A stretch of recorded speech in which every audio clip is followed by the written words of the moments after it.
That person, I need an adult. Yeah. So, Nice. Please tell me you got yourself your own realtor to do your side of that. I did. Okay, cool. So Because you don't have to pay when you're buying.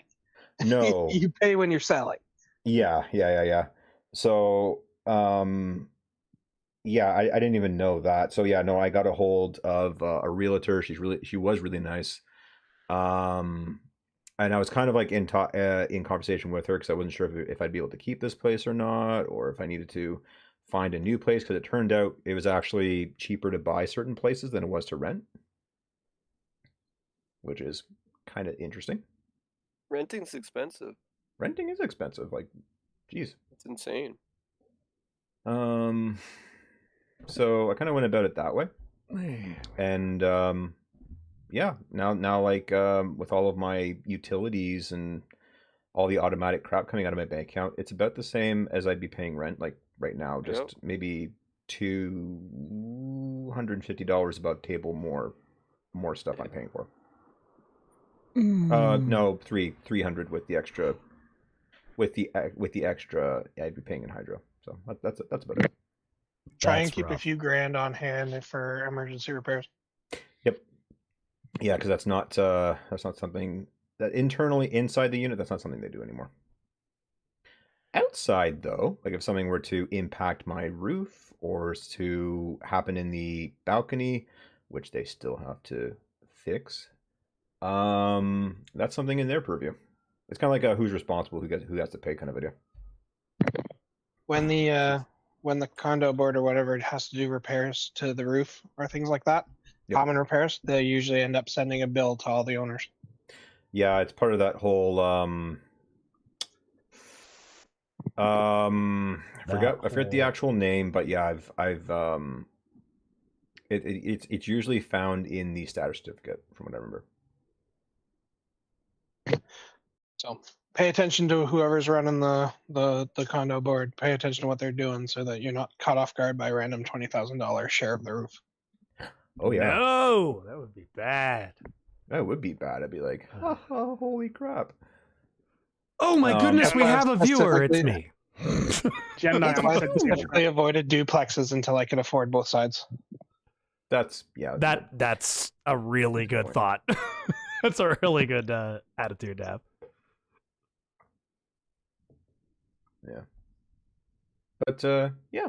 So cool. That's kind of what I was preoccupying myself mind-wise and stress-wise these last few months, because I wasn't exactly sure if I'd be able to buy this place, but I did.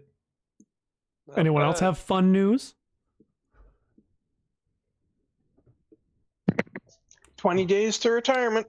20 days. What are you gonna do now that you're retired, Alex? What are you gonna do now that you're retarded, Alex? Oh, God. Whatever the fuck I want, because the government's gonna pay me $100,000 a year to do nothing. Dude, that's awesome. Wait, did you say $100,000 a year? Yeah, he's a sergeant. Oh my God. Yep. That's what happens when you do stuff and you put in your time. Man, my brother-in-law's gonna. And when you break your brain. And when you break, I was gonna say that probably factors in somewhere. Yeah. It would have only been 50. It would have only been $50,000 a year, and I would have been expected to work somewhere, but I still would have got $50,000 on top of my salary. Okay. Well, but now if I work and earn money, they start subtracting money. So. And this is where Alex gonna get himself a nice streamer set up, and he's gonna start. Yeah, do the e-girl thing. He's gonna Ufthak full time. E-girl. I'll do what that random Japanese guy did. I'll use filtering to make me look like a motorcycle vlogger that's cute and female. Oh yeah. Yeah, exactly. There you go. What about Spencer? Any new? Is your sleep schedule fixed? No, but now I'm staying up much later, so I'm good to go. Oh, cool. I just swing the other way. Oh no, Spencer's still got a few weeks to get all the way around the other direction. Gotta stay up a little bit later till he's up in the morning. He's up all night. Yeah. Yeah, I got about a month until I start work. I did buy a new car. Okay. Awesome. It's a little Nissan Versa. I bought it used off of a guy at work. Oh, It's a nice. 2015. It's got roll down windows, manual locks. It's a standard.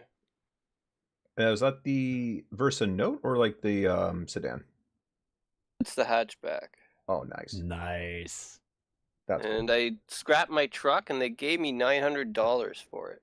Oh Which wow. I was actually I thought it would be like 300. Yeah. They're That's like, yeah, great. we'll give you $880 for it. Okay, I'll be there. Okay. Lock it in.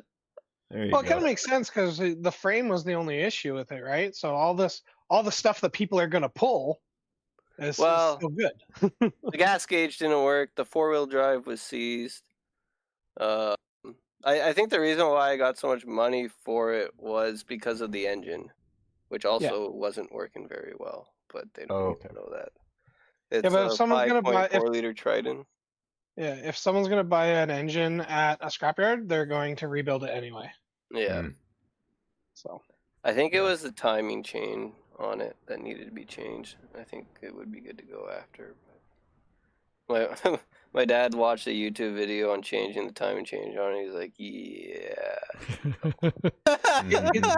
it's really easy if you have it out of the vehicle and on a stand. Yeah.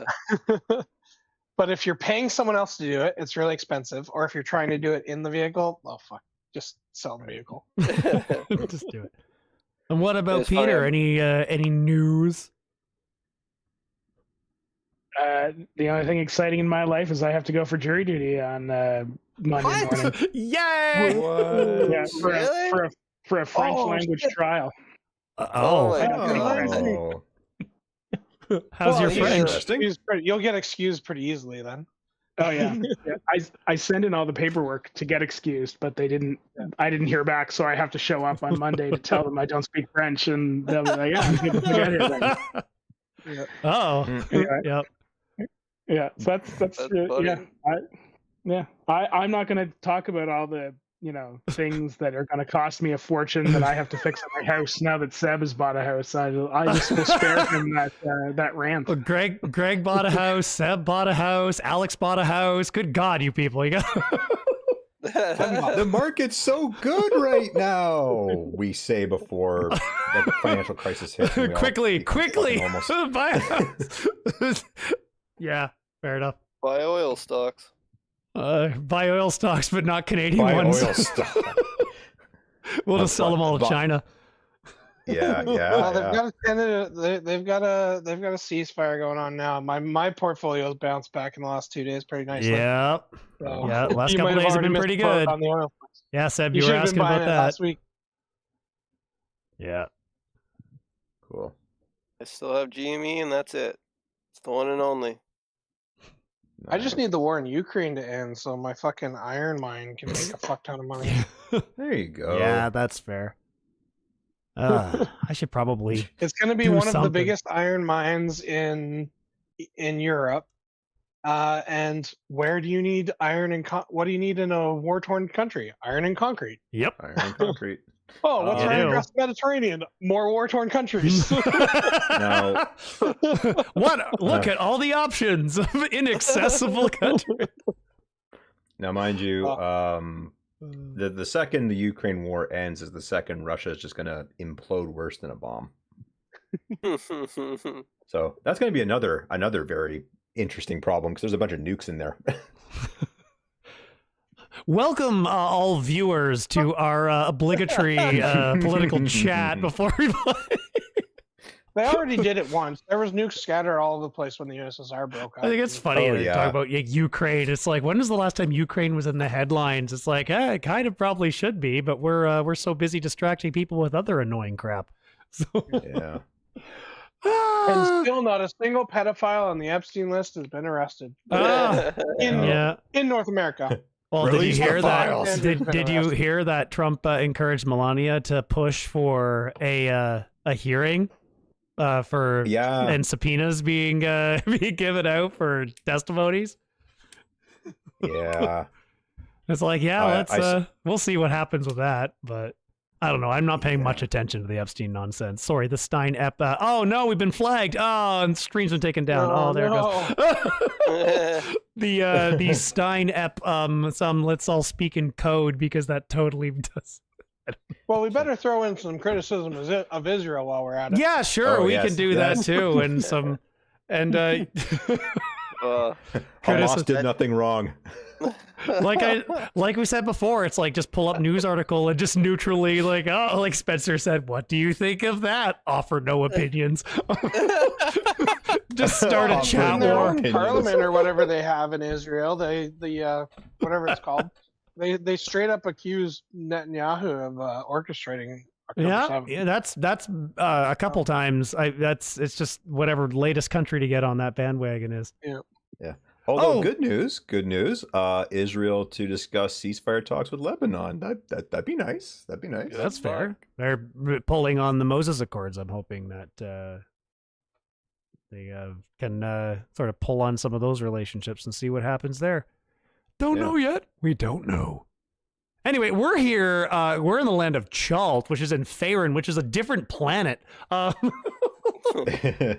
Different organizations and different organizations. We have the Flaming Fist, which is why they're fighting. As long as we're fighting. Oh, you're fighting. All right. So to everybody's what is the opposite of chagrin? To everyone's, it's not amusement. It's, I don't know what the word is. To everyone's pleasure. Amusement. Too much. I have reworked the travel mechanics. I promise this is the last time I retcon the map. I promise. For realsies this time? Oh, that's what Netanyahu said too. Yeah. Jeez. All right. Seriously, guys, I just want to take this bit. So, we are, so new travel mechanics. So if you'll see on your map here, our landing site has been moved. This is to accommodate, because I didn't actually want to retcon any of our actual things like that happened. I didn't want to retcon anyone's decisions. So all I've done is I've moved where we landed. I've created an in-universe reason for it, which you don't know yet. And I've increased the amount of time that we've traveled per day, because that is specifically what I have done, so we can travel farther per day. Hooray!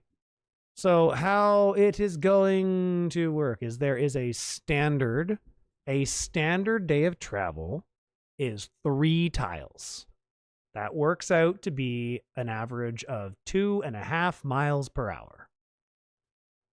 30 miles over the course of 12 hours. We're assuming it's anywhere between 8 to 12 hours. I have done this based on 12 hours on, 12 hours off. Now that is provided that things go just normally. There are some things that can increase the pace. There is a potential for 4 tiles, but that's pretty hard to get. And then there are a bunch of things that could potentially slow it down. For example, I have a couple variables. So if you guys want to set a pace, we can do what I call a reckless pace, which will add a tile, but it will cause everyone exhaustion, regardless of dehydration or food or anything like that. So you will all take a level of exhaustion, but you will make another tile. Or we could do something that is a careful pace, which will subtract a tile before the other things are factored in. And it will help prevent the exhaustion potential. Cool? Cool. And then, of course, there's other environmental factors like terrain and weather that will also reduce tiles, and as it always has. If we're in rough terrain or in difficult terrain, it will reduce a tile. If we are, what are the other ones? Difficult terrain reduces a tile. Encumbrance reduces a tile. We don't have that problem anymore because we got Crumpy. Yay, Crumpy. If a bunch of stuff happens that day. Also, as a party, you can choose to take... So basically, every day has like 3 potential events that happen. If you guys choose to like take one of those event slots to do something like go hunting or just do something fun, it will just remove... it will potentially remove a tile from the day's travel, but we'll get an extra little fun bit. That's it. I've moved where we started. You can see our days. Also the what day we're on. The number, you'll see a little red number. That is where we landed at the end of that day. So we are in fact at the end of day 32. Last time we played 4 days. I just crammed it into 2 days because 2 of those days nothing happened. So I just made what happened in 2 days and made it make sense so that we could get farther per day. Silence. Cool. Complete silence. Okay. No opinions? Definitely ill. Definitely silent to me. No dissenting ones. No descending ones. Excellent. Yeah. We can go faster. I was going to say, having experienced this in the past, speeding up travel is appreciated. There's lots of ways to slow us down, but the default is definitely gonna be a lot faster. It'll help. Also, there's potential for different types of environments and like just a lot more interesting zany crap happening every day. I'd like to focus more on the cool crap that happens every day than finishing each day, starting each day, rolling a bunch of collection dice, blah blah blah, like just doing a bunch of stupid logistics. Which leads me to the next thing. Our water collection now, I talked to Alex about it, but the water collection is kind of just going to be automatic at this point, provided nothing interferes with it. So there is a certain amount of rain that happens per day, and I will simply, at the beginning of each day, it's all going to be handled, all that logistics crap will be just handled at the beginning of the day before anything happens. We do all that roll, and then it's done.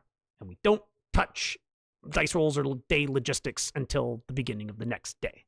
That includes consuming the food and the kind of and the fatigue and stuff like that might happen at the end of the day, but we'll just like do like a timeless thing at the beginning of the day that has nothing to do with like what time of day it is. That seem fair? Like just do it all at once and then we can play with the day a little bit more.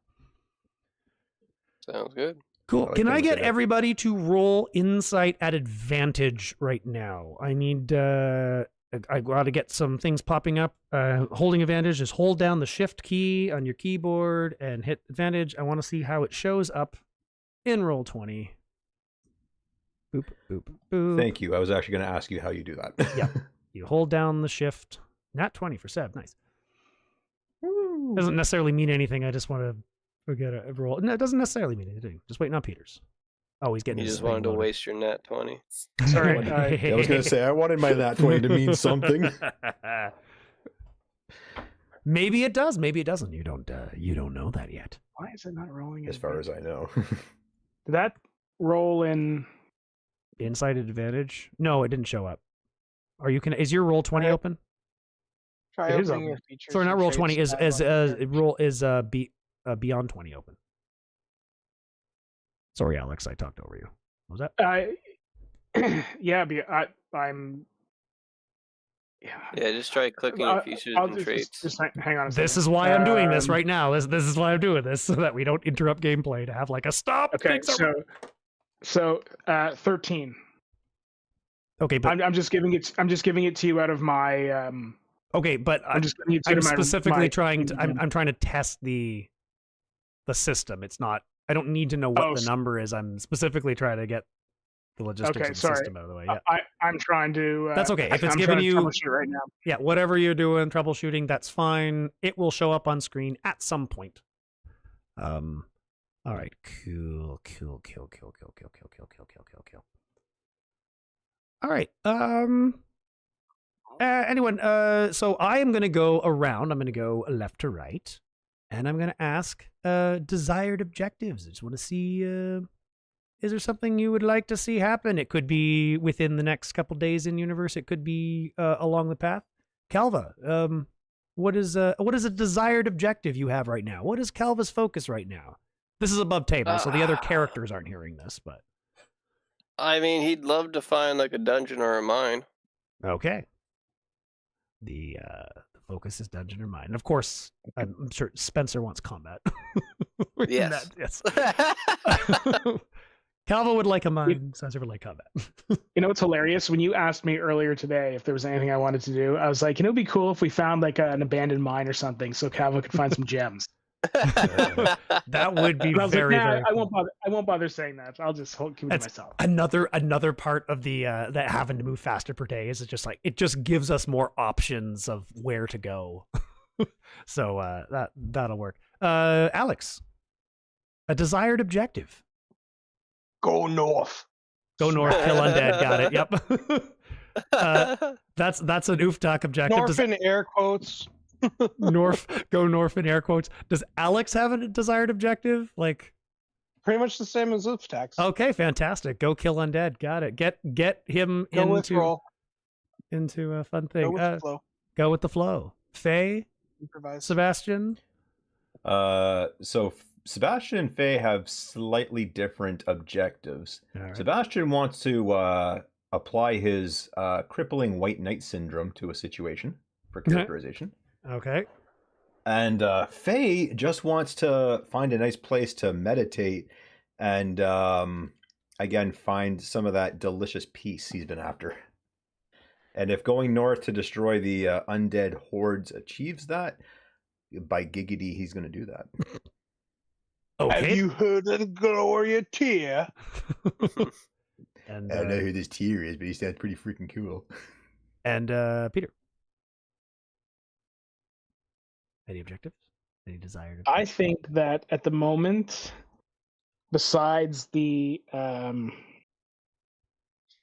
desire to learn more about undead in Chultan, Grimnir is really paying attention to see if he can take in any more information about the wizard.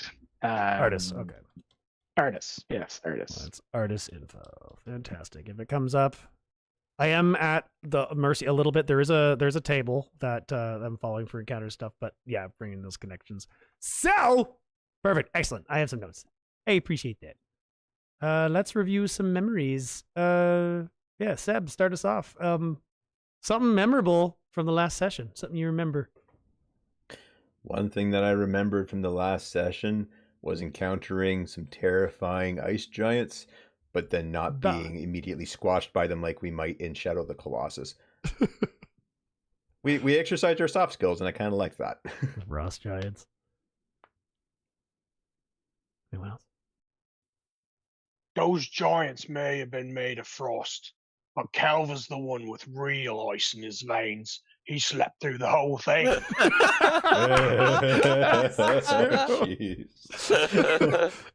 My main memory is waking up saying, "Please use darkness." Okay, I use darkness. That was the Thalassodromius. Right now, he would probably use darkness. What? Darkness? Yeah, I guess darkness. I have to. I did listen back, and I have to vindicate Spencer on this. He was awake for the Russian mob frost giant encounter. You have been vindicated. I just wanted to make the ice pun. I love it. I like it. It was very punny.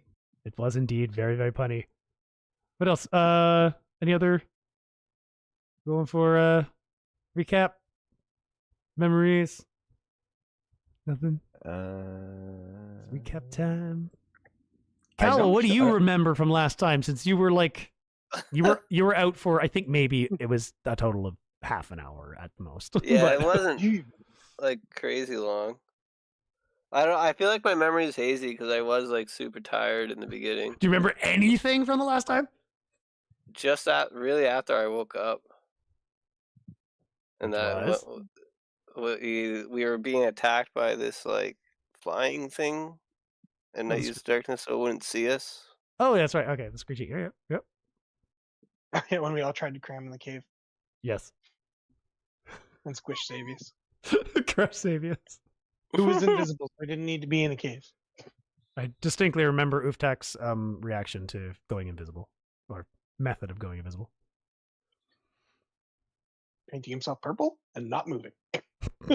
He put his visor down and then yeah. I'm invisible. And if I say, or no, I can't see them, they can't see me. Every time I hear that, I just think of red versus blue. Yep. Oh, Need more caboose references. I think it's ironic because I'm full of iron. I believe in heavy stealth. If there's no one alive to see me, then can't be seen. You can't be seen. I like me. Okay, here's a question. Has anybody watched episode 13 that I just released? Cricket sounds. Fantastic. Nope. Did anybody watch any part of the last stream? Nope. Fantastic. Okay. Can anybody tell me anything? We're fishing for inspiration here. Can anyone connect some things from the last session, things we learned, things that crickets? Wow. Okay. Hang on. Well, we know that he was lost. Yes. What are we paying him for? Yeah, he might be leading us to our deaths. We might have to tie him up. We've got to watch out for the screaming wings. Yes. That's right, yeah. The Sonic and we know that the frost giants are looking for artists and because they think he stole a ring. What's the ring called? Was Bartis. What's the ring called? The ring winner. We need like a lore master to scribble down. Hang on. That's what happens. I am the lore master. It is your job to remember shit. We need to have a lore master for membership. That's you. You're the lore master. That's you. You are the keeper of memes. That thing where they remember everything. It is the Ring of Winter. Yes. Grimnir gets inspiration. Ooh. For specifically remembering the quest that was referenced by the Frost Giants. Also, it wasn't for remembering the Ring of Winter because you looked it up. It's because you remember the entire situation. Also, too, Faye got the impression that those ice giants may not like artists very much. Right. Yeah. Well, yeah. That's fair. They were suspicious of. They were suspicious of him. Yeah, that's how it came across. Yeah. Sorry, what's that, Alex? I don't know how to filter out the information that I have that the party doesn't have. That's fine. I can roll. So with when in doubt, I will refrain from comment. If you just have things that you remember from, that's fair. But I'm like, I know it's called the Ring of Winter, but I don't remember if we specifically got that information. Yeah, they did say the Ring of Winter because that's what they're looking for, the Ring of Winter. They're not really looking for artists; they're looking for the Ring of Winter. But they suspect artists because they find him suspicious. Cool. That's it. Anything else? Anything else you want to bring up from last time? Anything about the land you're entering? Anything Hugh has told you about it? What you had to look out for? Bruce and Hugh don't like each other very much. Wasn't there some like big fire giant or something on the mountain? Oh yeah, that ended up yeah, sort of. Yeah. Yeah. That was just it was just a legend that Hugh brought up. Yeah. It hasn't really become relevant yet. That you know of. Hopefully it stays irrelevant, but I think it was I don't actually know if it was confirmed or not, whether or not that was I don't believe it was. Yeah. Oh, I know it wasn't confirmed. But I wasn't sure if you got confirmation. I wasn't sure if you got confirmation where it wasn't, or if it just wasn't brought up. Anyway, cool. That's it. All right, that's a recap. We'll just go. Okay, we need to address the watch order. Let's actually start the game. Addressing the watch order. I have this here. Oh yeah, so at nighttime, the way I've got it written down is that Calva's on first watch. So each watch over the course of a 12-hour camp. So this isn't just while everyone's asleep. So Calva's on first watch, Bruce is on second watch, Grimnir is on third watch, and then Xavius is on morning watch. Xavius specifically wanted the sunrise. Ufthak is sleeps. Quick. Yes. Okay. before we start, let's do our annoying logistical stuff. It 42. is going to be the start of day 33. So we're going to do our stuff. The water acquisition. As of last night. Where? Oh, I had it in. Oh, I went up to the schedule instead of. I wrote notes. I hate this. I actually I wrote too many notes, and so now I can't find anything. Where's it? I had it written down. How many gallons? All right, so Alex, what I'm going to be giving you is gallons of water per device, and it is up to you to remember. So again, I've made Alex's job a lot easier. We're not going to have to do a whole bunch of crazy math, and it is going to be a given. Whatever amount of water, because you have Crumpy now, whatever amount of water is collected, you are able to carry all of it. It's like, so we'll just have it as a given. We're not limited by the volume of We're not firkins. limited by the volume of the firkins. Thanks to Crumpy and the right now, until something happens where we need to reevaluate, we're just going to assume that you can always carry the water you collect. Okay. Unless it's a ridiculous amount, but I'm sure one of you. I'll leave that to Alex to bring up. That seems like a ridiculous amount of water. That's about it. So Crumpy's carrying in an Olympic-sized swimming pool. All right, let's get your resources. Here we go. Food success, bug repellent. Oh my goodness, why can't? Yeah, I swear I did this. We did that. Reckless pace. Carrying is granted. Alex only need to know collecting equipment. Good. If there was no rain the previous day. Oh, yeah, okay. So if there was no rain the previous day, so it's based on the entirety of rainfall the previous day. So if there wasn't anything, you will have to forage at the beginning of the day in order to find the water you need. And that foraging declaration will be during this segment where we just do it before we start the day.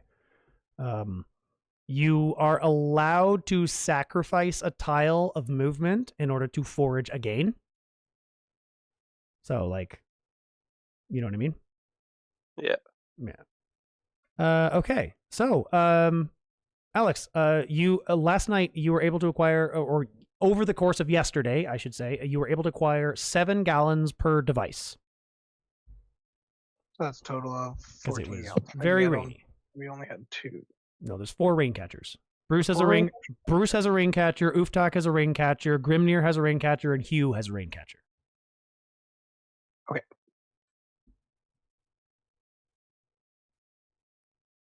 So 7 gallons per device. We're good. It was a rainy day.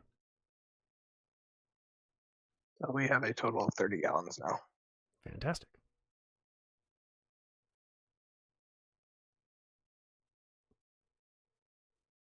And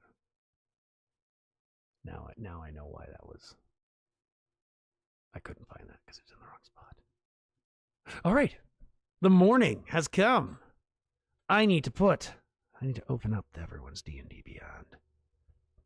So over the course of the night, Calva, on your watch, nothing interesting happened overnight. Just double checking the end of day 32 here. We are in the mountains. Ooh. Actually, yeah, I might do that. All right. Yeah, you didn't have it. Bruce's watch didn't have it. Grimnir, during your watch, there is some rustling, and because you are somewhere in the mountains, you hear rustling and scratching somewhere in the distance. It sounds like there are some rather large animals scraping around. They don't appear to be coming any closer, but you do hear the noise. I'm the only one on watch. Right now, yeah. This is the middle of the night, so you and Bruce are basically the middle of the night. Calva takes like first watch while everyone's going to bed, and the first bit. Bruce takes second watch, so it's like the first half of the night. You're like, so like Bruce would be to like 2 a.m. and then Grimnir gets up, and then Xavius is for sunrise.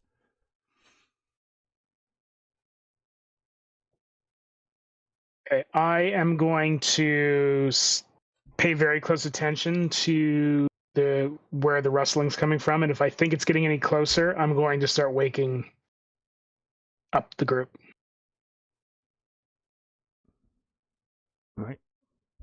All right, play it out. Yeah, there's a little bit of the rustling. It doesn't sound like it doesn't sound aggressive, but it is coming closer. It is coming closer. Okay, I'm gonna quietly start waking up. I'm gonna go to Ufthak first, and then Bruce, and just quietly wake them up. No, wait, I'm gonna go to Bruce first. He'll be quieter getting up, and then Ufthak. Just quietly, just trying to quietly wake them up. What is it, tell them mate? that there's rustling in the bushes. There's rustling in the bushes over there. It's getting closer. I don't know what it is, but it's getting closer. I just want to be ready. I reckon. All right. You want to get someone else up, or you reckon we can take it on just the two of us? I was thinking we should wake up Ufthak. He likes to smash things. Crump. He likes to crump things. Right, I remember him saying that. All right, we'll go investigate. And, you go get him up. All right. So I'll go over and try and gently wake up Ufthak. Can I see Ufthak? I can't remember what his nighttime routine is, but I know there's something that he does. Yes, you can see him. He's in a tent. It only applies to. Yeah. He thinks you can't see him. Yeah. You know what? Just for I'm going to pull everyone to the camp map. So you can see our reminder of our basic camp setup.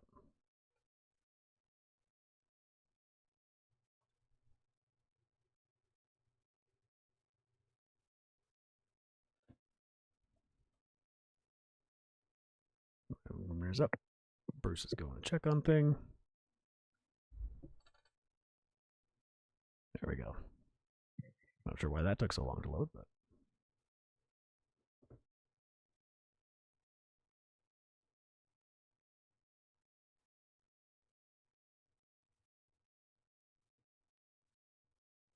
All right, you can continue to wake up Ufthak. Okay, I'll wake him up. Hey, Ufthak. There's some rustling in the bushes.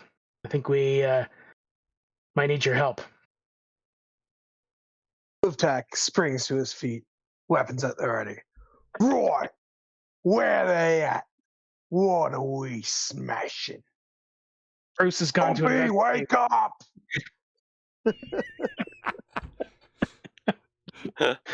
Crumpy rolls over outside behind Grimnir. Grimnir forgot he was there. He just kind of rolls over. Yeah. Crumpy is not as pleased to be woken up. So I'll point to the direction that Bruce is going in. Bruce has gone that way. He's going to investigate. We should go over and check on him. Ufthak agrees, and we'll follow Grimnir. All right, just the two of you.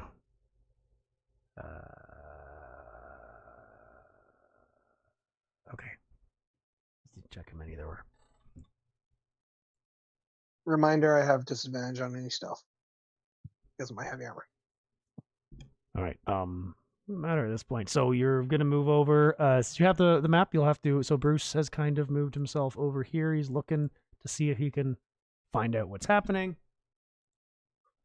So if you come over and join him. Actually, have my tools. Things are falling.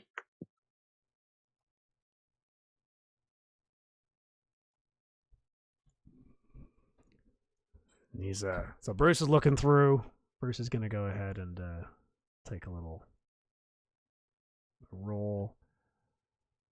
All of this prep, and I didn't have Bruce's character sheet open.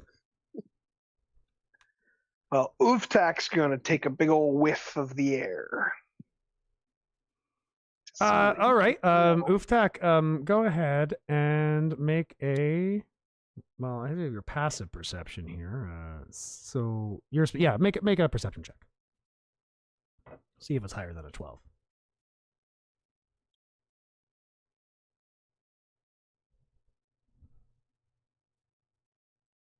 Oh,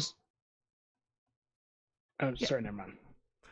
You did say before that I have advantage on smell-based checks for undead. So if there's you smell wet fur. There's definitely something hairy and wet and stinky. I'm sure it's not Grumpy, but it's alive. Wait, is Grumpy's not hairy. He wouldn't smell like wet Grumpy. fur. Yeah, you forgot to move Grumpy. All right. Also, Grimnir didn't move either. Bruce. You have to move yourselves. Okay. So sorry, I am still working through. It Oh, appears fair that enough. the IT gods at work have decided to disable my Beyond 20 add-in, and I cannot reactivate it. So you're on a work computer? Yeah, my personal computer died, so right. I am on a work computer. So anyway, I'm sorted out now. Okay. That I can do rolls and have them show up and whatnot and see the map and everything. So I'm working on it in the background, but fine. I'm here. Yeah. So you smell. Ufthak, you smell something stinky. Ufthak's going to comment to Bruce and Grimnir what he feels is a whispered voice, but it's still like just below a yell. Right, whatever's in there, it stinks like wet fur. Right. I think I know what you're smelling, mate. Look down there, just below those, right under that thing. There's a rock there. I see something moving on top of it. As Bruce points to it, you all see there's definitely a shadowy shape, sort of perched on top of a rock, and you see another shape behind it moving. There's at least two of them. It looks to be quite large. About the size of Crumpy. Oh. Crumpy. Ufthak excitedly taps his Morning Star, against the palm of his gauntlet and says, "This could be fun." Hey, Ufthak, do you think Crumpy could go wake everybody up? Ufthak is making a lot of noise. I need Ufthak to make his stealth check at disadvantage, please.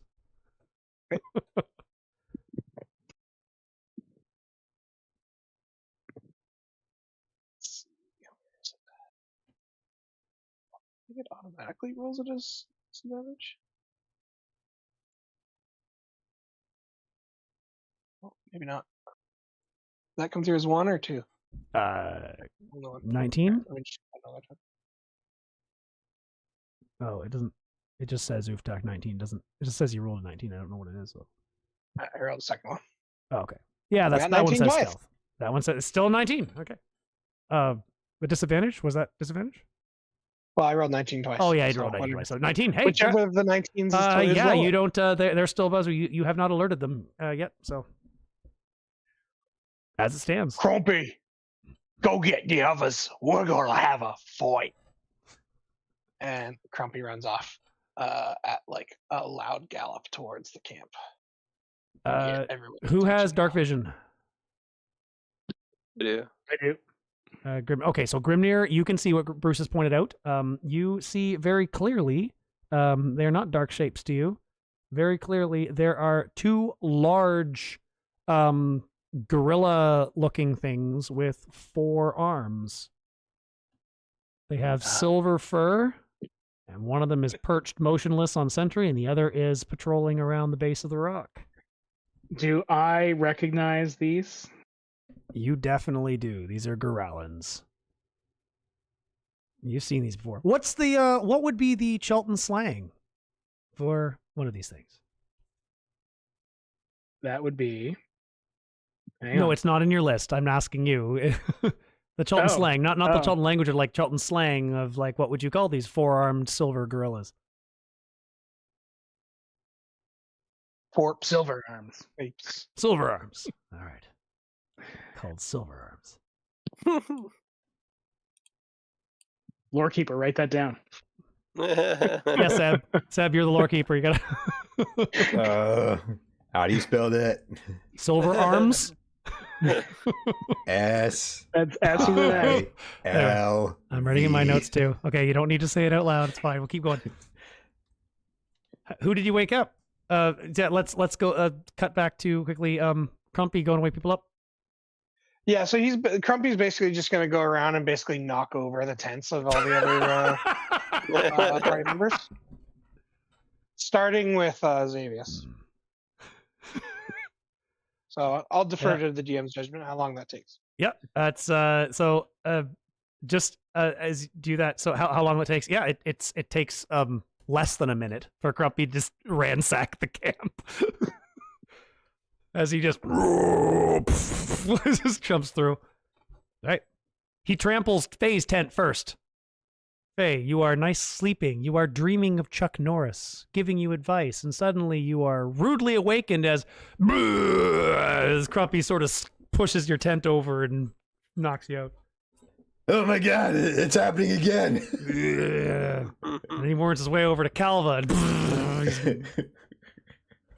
Calva, your tent has been disrupted. Jim is flittering. Jim is like flying around Crumpy, trying to like redirect him, trying to stop him from. Oh, what the hell's going on now? Probably moves his way over to Hugh's tent.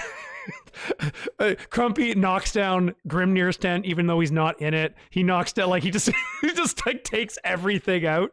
He knocks over. He knocks over all the water catchers, and it's raining, by the way. It's like pouring rain while he's doing all this. Wakes up Hugh. What's going on? I just got to sleep. And Crumpy returns. By a large squig. You'll have to move your own tokens. As Crumpy returns, I will call out to the rest of the group. Hey, we've got silver arms here. Stealth check. Stealth check, please. Actually, Alex, also make a stealth check on Crumpy's behalf. At disadvantage. Sure. I gotta check his stat block. I put his stat block in Roll20. I did. I made a Crumpy stat block, which is great. And I will share it with you. Where are you? That's the squig token. Where's Crumpy? Yeah. That's a Flaming Fist veteran. Where's Crumpy? Wow. Crumpy! There he is. Show 2 players.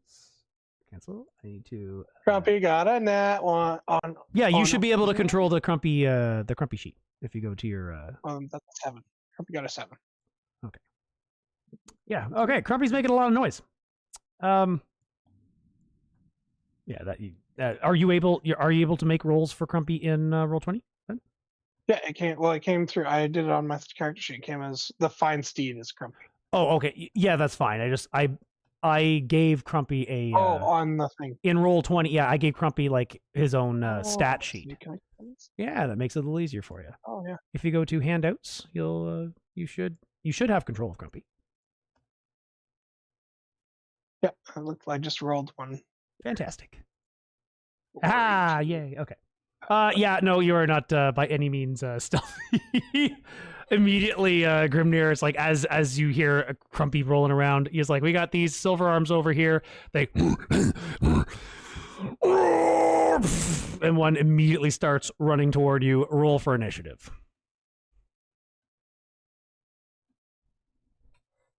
I gotta get Jim's thing up.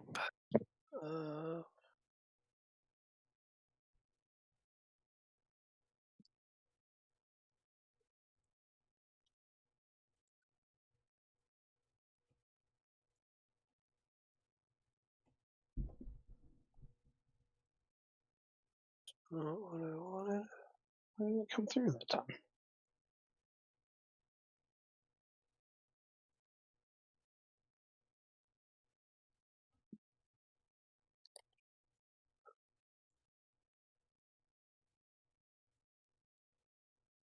There we go. Initiative. I don't know why it didn't come through, but I got an 8. Okay. Which one's initiative again? Yeah, there it is. Hiding in there. X. I don't see you in the. Roll initiative +3. Crumpy shares initiative with Ufthak. Okay, first, perfect. So if he's on there, we'll just assume Ufthak's on there. Turn order. We might be a good idea to do the same with Jim. Then I Jim? guess I rolled. Yep. His Oh yeah, he'll go. initiative. Yeah, he goes right after you. Yeah. So whatever your initiative, he goes right after you. Okay, I got 15.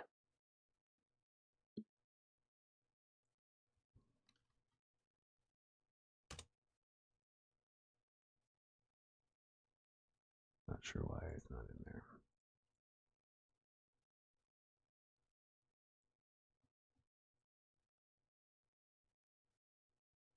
And second one, we're gonna roll initiative on you. Oh, he's way down here. He's a little bit slower than the other one.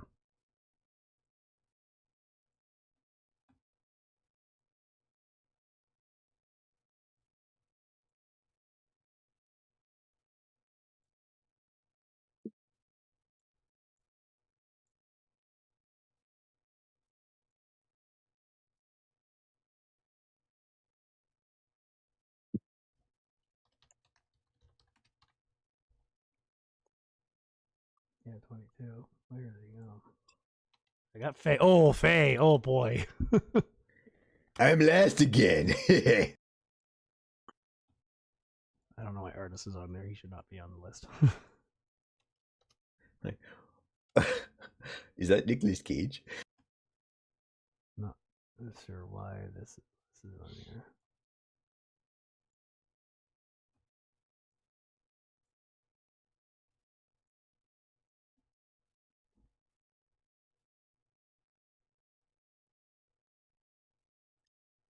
Yes, that is Nicolas Cage, who is not here. He is not here. I don't know why he's on the list. Yeah. All right, I guess.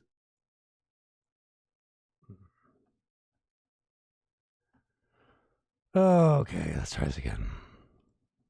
Clear list. Clear the list. Try again. Add in. All right. Try rolling again.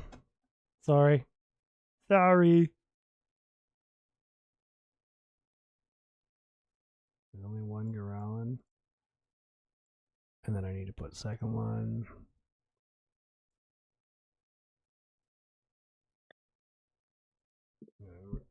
Try rolling initiative again and see if it'll, I can get. I got one more point better. Yay. I did significantly better. Yeah, we'll just assume your summon goes right after you, so.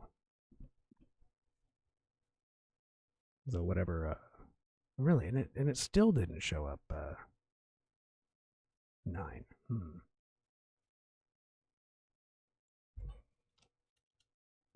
Weird. I'll just do this.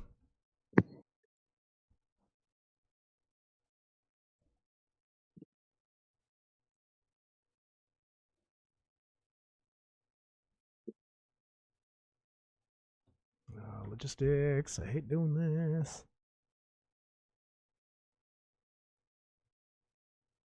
Roll by. Yes.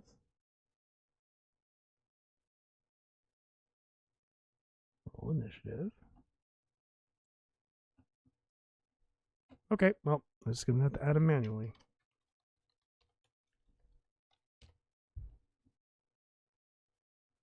I rolled initiative for Bruce, too, I'm pretty sure. And it didn't show up. Yep, I did. 17.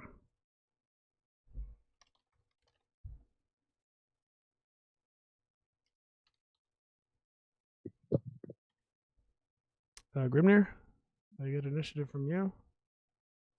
Yeah. Can I get another? I rolled a 17. Oh, okay. I'll just add it manually then. Not sure why. Faye came right through. It auto popped on the. Yeah, I had to select mine. Yeah, where I did initiative like it was an 8 originally, and then it said, "Hey, you didn't select your token. You need to select it." I'm like, oh, okay. Yeah, right click on. By the way, you should right click on thing and then make sure it's a send to everyone. On your character sheet, whatever you're rolling, like make sure it's set to send to everyone. That will help too. All right, sorry, Calva, I didn't get your roll. Yes, I did. 13. Yes, I did. I got it. 13. Good.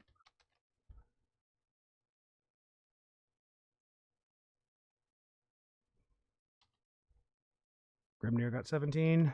Same as Bruce. Cool. Grimnir and Bruce can do some combo shots.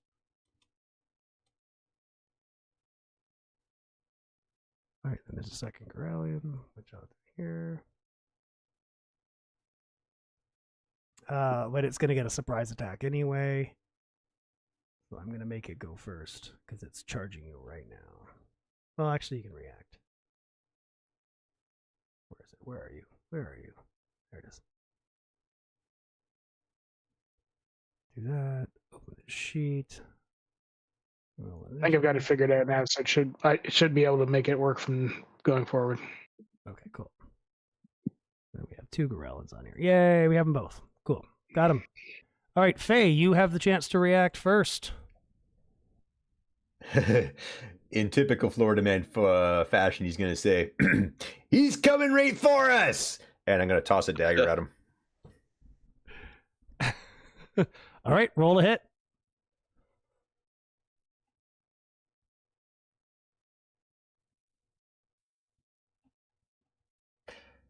Yep, that's not going to hit. You just toss a dagger. Pocket sand. You toss a dagger into the woods. Well, not woods. Sorry, you're up on a mountain.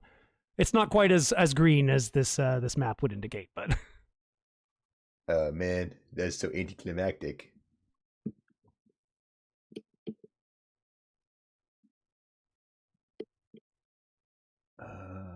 All right, Grimnir, you got any? Or not Grimnir. Sorry, Faye, you got anything else? No. All right, cool.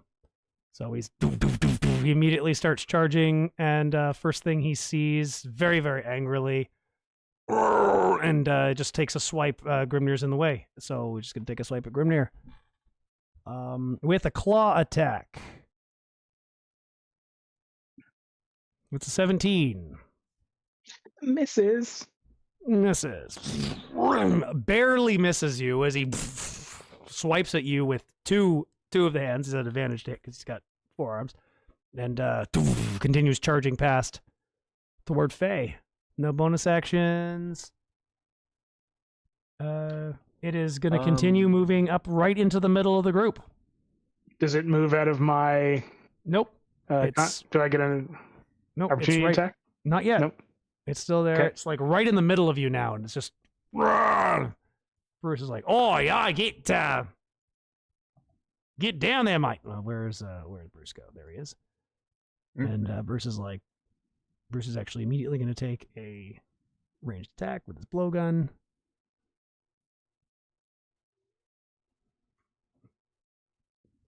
$15. That hits.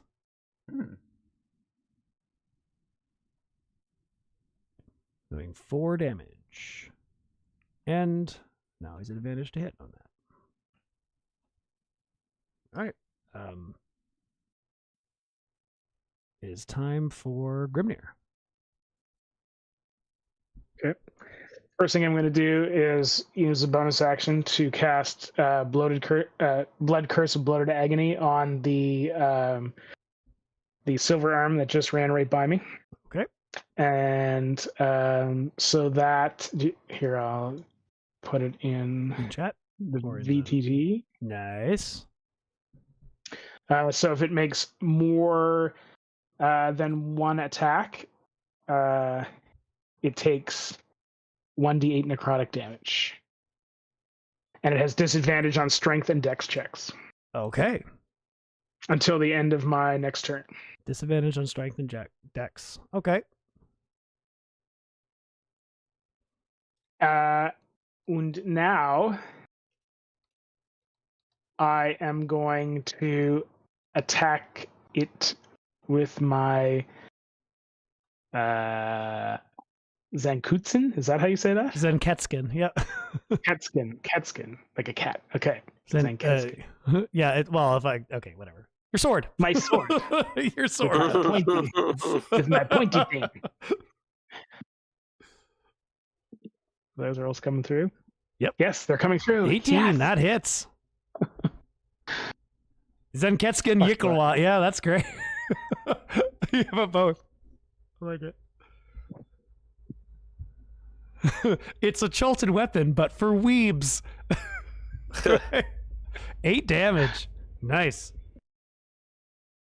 And I now have an extra attack, so I get to attack again. So I'm going to stab him again, hopefully. All right. Oh, yes, I am. Nat 20, crit damage. Nat 20. How much damage you doing? Come on, dice. Oh, 24 damage. 24 damage. You have successfully, so you basically cut off 2 of his arms. He only has 2 arms left, and he's not looking so hot. All right, that is. I'm not going to move out of his melee range, so that's the end of my turn. All right, that means the other one is going to. It has taken notice, and it's going to run up, and it's going to just completely trample Grimnir, or at least attempt to. It is going to do the stupid thing. This is not the one you hit with the thing. It is going to make a multi-attack attempt to bite you. And 1, 2, 3, 4 claw attacks. Oh, 5 attacks it hits you with. So as a 25 hit. 25 hits. 15. Nope. 12. Nope. 24. Yes. 23. Yes. Okay, you are hit 3 times. You take 5 piercing and 17 slashing damage. Oh. Ouch. 17 is 23. Why did we? Never mind. For some reason my health wasn't at max. I don't know why, but whatever. All right. For a total of 5 plus 17, so 22 damage total. Grimnir is hurt.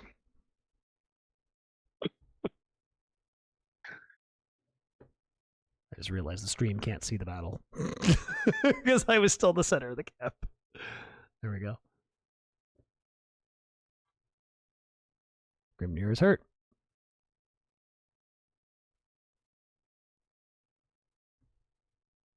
All right. That's it for him. He did his movement, his bonus action. He's already done that. Ufthak, Calva, it's your turn. Yeah. I'm assuming I got a short rest at some point since I used darkness. You have gotten a short rest. Yes, we've woken up in the middle of the night. Everyone has a short rest here. Yeah. Everyone had to be woken up, so yeah, everyone's gotten at least a short rest.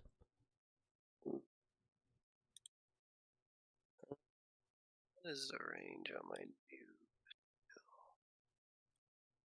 150 feet. All right. I'm going to use my new spell. Or should I CC? Actually, it probably would be smarter. Range 30 feet. Far am I? Where's the thing?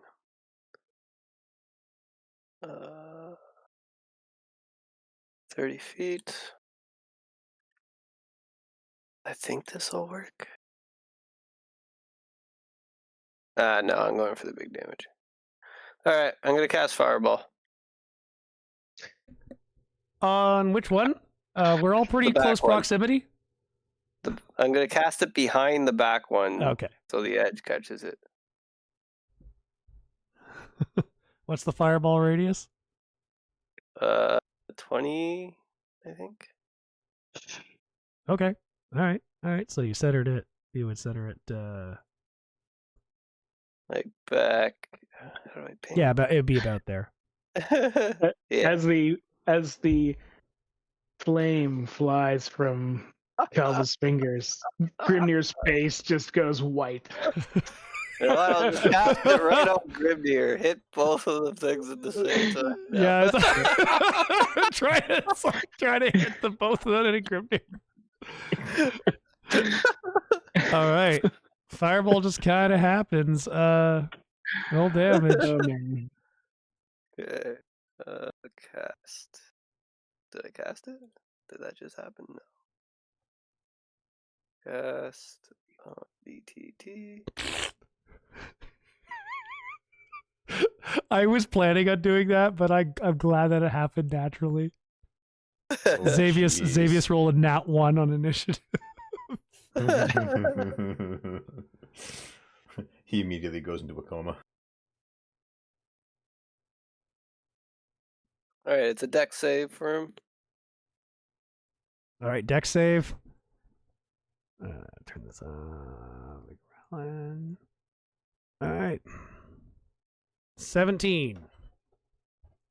Does he beat the dex save?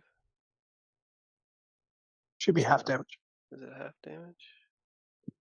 Target takes or half as much on success. Okay, so half damage. So what's the damage? 38. Okay, so 15 plus 4 is 19. So he's going to take 19 damage. This one's at full health. So. Whoa. Boom. And then Jim will move into this one, and he will bite him. All right. I think that's just to hit, right? Roll to hit. Where is it here? Ding. Bite and be sting.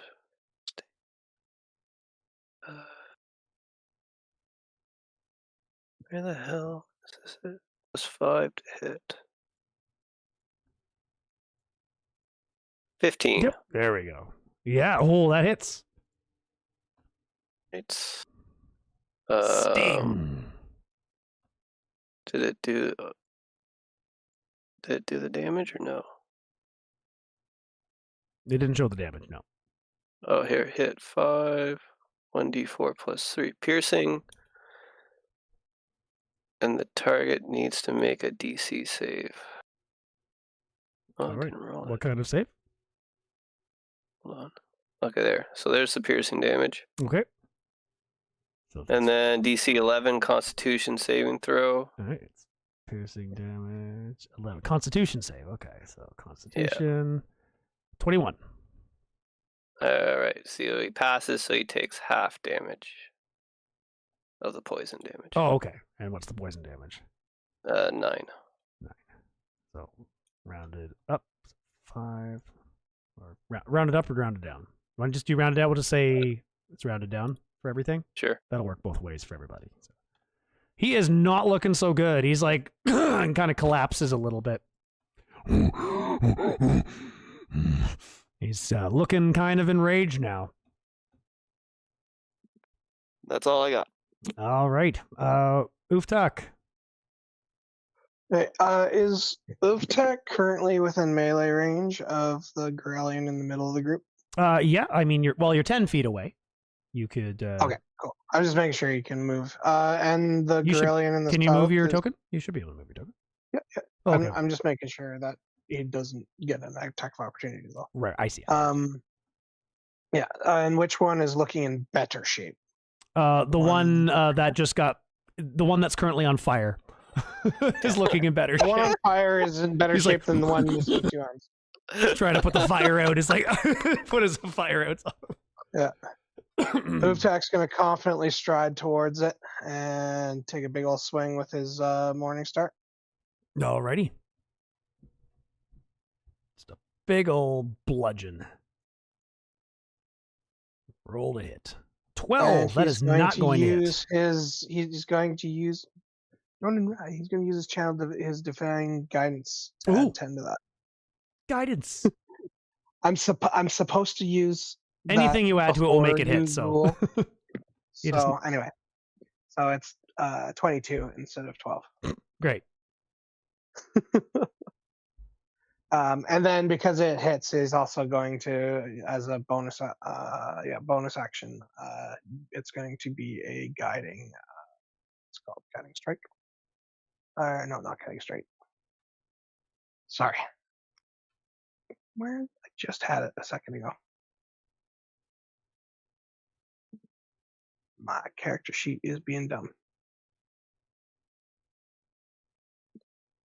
Sorry, I literally just looked this up and I don't know why I can't see it now. He's going to add radiant damage to his strike. Fantastic. Why is it hiding? That's way on hands. Roll the damage. Yeah. Let's roll the damage anyway. Okay. Okay, 6 piercing. 6. Yeah, it is piercing. Also, it applies sap, so the Grallian has disadvantage on his attacks until the start of my next turn. Okay. And I'm just trying to find my Divine Smite. Damage. Just hiding. Even though there it is, Divine Smite. 8. So another 10. Radiant. 10 radiant damage. Ooh. Suddenly he's not looking so hot either. He begins, he's like blinded and he's like spatting at his face and seems very upset. And then Crumpy gets his turn. Yes. He is going to he's going to attack the one that's in the middle of the group because he's already next to him. Yep. And he is going to use his Otherworldly Slam, which is, where's the to hit?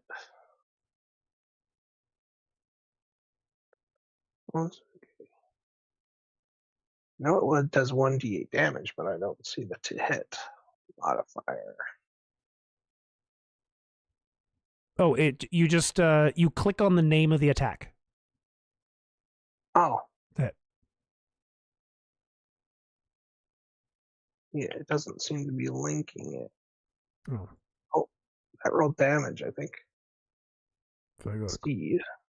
I open Crumpy's thing. Sorry, I should have looked this up before. Scimitar. Oh, wait, I don't know why he has scimitar. Whoops. Oh. Pack squig. Oops.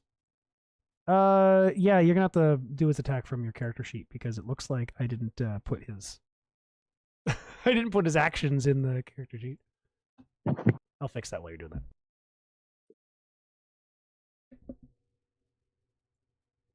Speed.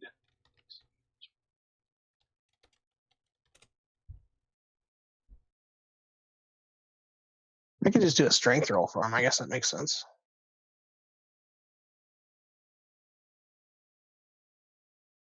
10. Probably doesn't hit. No, 10 does not hit. Okay. So then Grumpy does nothing. Is he grumpy? Yes, Grumpy is grumpy. Because he didn't get a bumpy. And they interrupted his slumpy. Whoops. Slumby. And now his brain is lumpy. Yeah. I don't know. His brain is pretty smooth. It has no ridges or bumps or valleys or lumps. All ideas slide right off. Or cortices.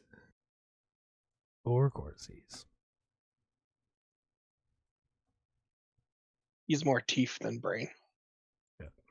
But that's it for Ufthak's turn. Okay. So as he does that, Ufthak finishes up his turn, and then you hear from behind Calva, I could maybe help this one. Maybe I will help finish this off. And he goes ahead and he's gonna throw a guiding bolt. My goodness. Sorry. Apparently I don't get to talk for a minute.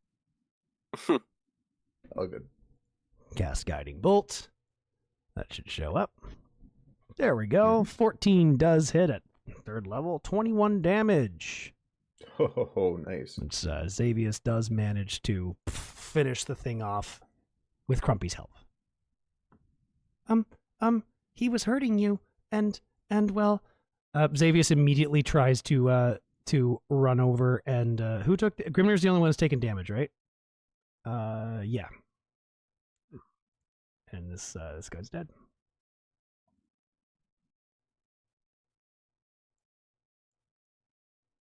Huh. All right. It is now Faye's turn. So Faye is gonna charge up to this guy, brandish his spear, and stab him. Alrighty. Go ahead and roll to hit. And Oop, nope, wrong button. Boop. Ooh. That's not gonna. That's not gonna hit. Holy crap! Any bonus actions you want to do there, Mr. Monk? Oh yeah, those are a bunch I can do. They're like, oops, shit, dropped it. In addition, Faye's gonna flurry of blows.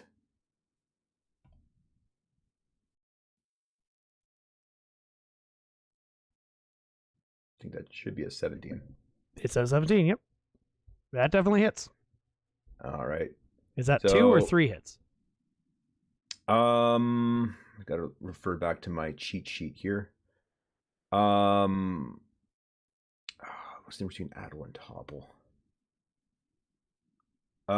Hit a creature granted for blows. They can't take an opportunity attack until the start of this next turn. Actually, you know, that might be no push. Yeah, so I'm going to use push. So when you hit a creature with an attack granted by flurry of blows, the target must succeed by DC of 13 saving throw or be pushed 15 feet away from me. So it's going to have the get your own sandwich effect. Okay. So I'm going to roll for the actual damage. Yep.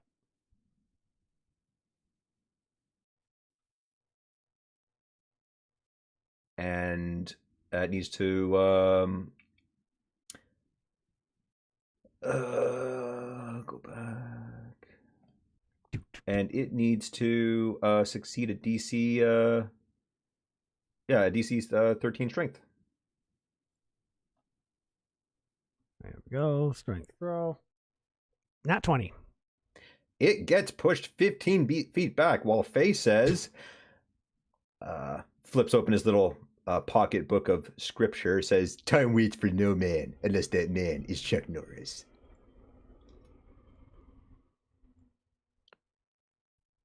All right. He got pushed back. He got pushed out of Ufthak's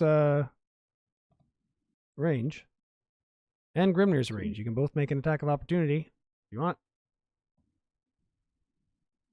Oh, I've been looking forward to this.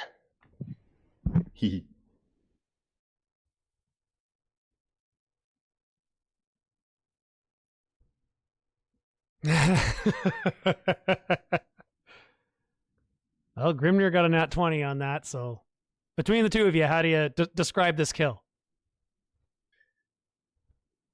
You want to go first, Pete? You can combine your powers. Let's see what you get. Fusion power.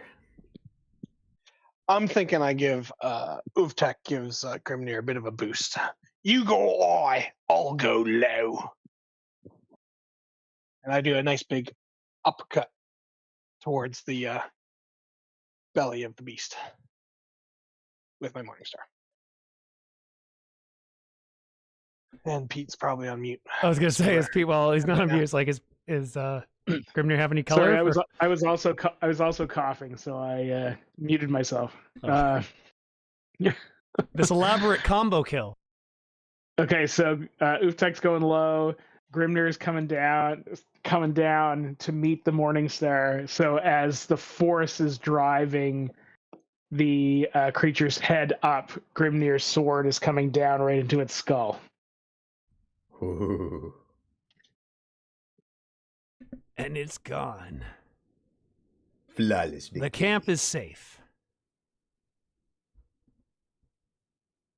Ufthak gives Grimnir a strong pat on the shoulder.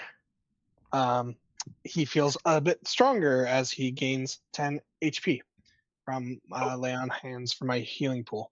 Nice. Cool. I was gonna say ow, but surprisingly, it didn't hurt. Yeah, I'll give you a little bit of a healing slap. Ew, oh, that's gross. Oh, let me help. And Xavius is also going to provide a little bit of a bump, yeah. Then, now I just gotta get me some teeth. As Ufthak goes to each of the Goralians and kind of like smashes them in the side of the skull to bust their teeth out and collect as many teeth as he can. Teeth. All right, yes. Preferably the bigger, sharper ones. Well, as you're looking, Yep. Hey, Ufthak. Toss me one of the smaller ones if you don't mind. Ufthak looks through his pile of teeth and grabs like a little molar or something, throws it at Grimnir. Not in like a violent way. Yeah. Oh, my eye! Faye watches this and he says, "You know what? I've seen weirder. I knew a guy in Iraq who collected pinky toes." That is weird. It is weird. You always finish by saying, "Show me them toes." So, people do weird things. Where I come from, teeth is as good as gold. Ooh. Did Xavius give Grimnir some healing? Yeah, I just don't know how to use Greg's character sheet, so I don't know how he does it. Bless doesn't seem to be. Aid. There it is.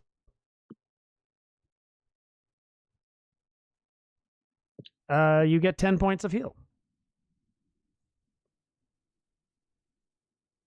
I hope I read my thing about my healing pool correctly, because it seems anything I touch, I can just do up to 25 HP at will. That seems to be. Well, share the VTT.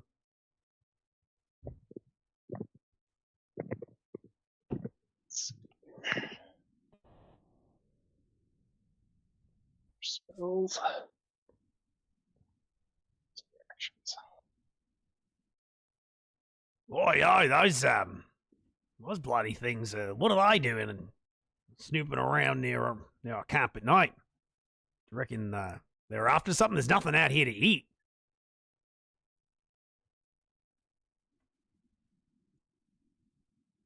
Would Grimnir know the answer to that? No, I not unless you very quickly have a lore reason for studying Goralians. No. Goralians, no. I mean, no. Bruce is just indicating that there's nothing here to eat, so they're not hungry. They must have been snooping around. Something caught their attention.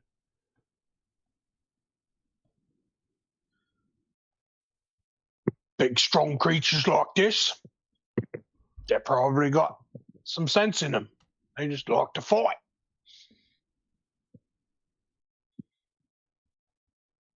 All right, Alex, I have fixed the pack squig. I have fixed Crumpy in Roll20, and now his real actions should be available to you.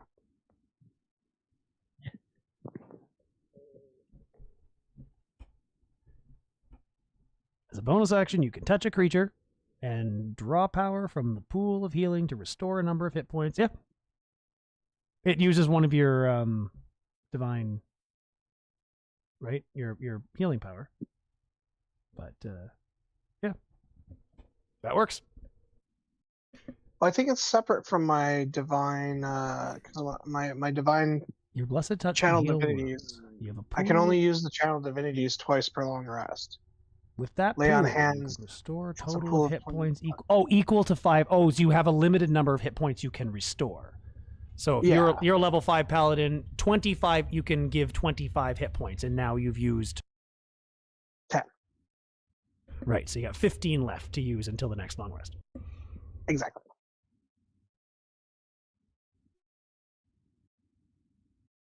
Just as you guys are standing around, Is anyone? Xavius is kind of going around checking on people. Grimnir is going to head back over to his tent and start putting it back together. As Xavius is working oh, go ahead. Go ahead.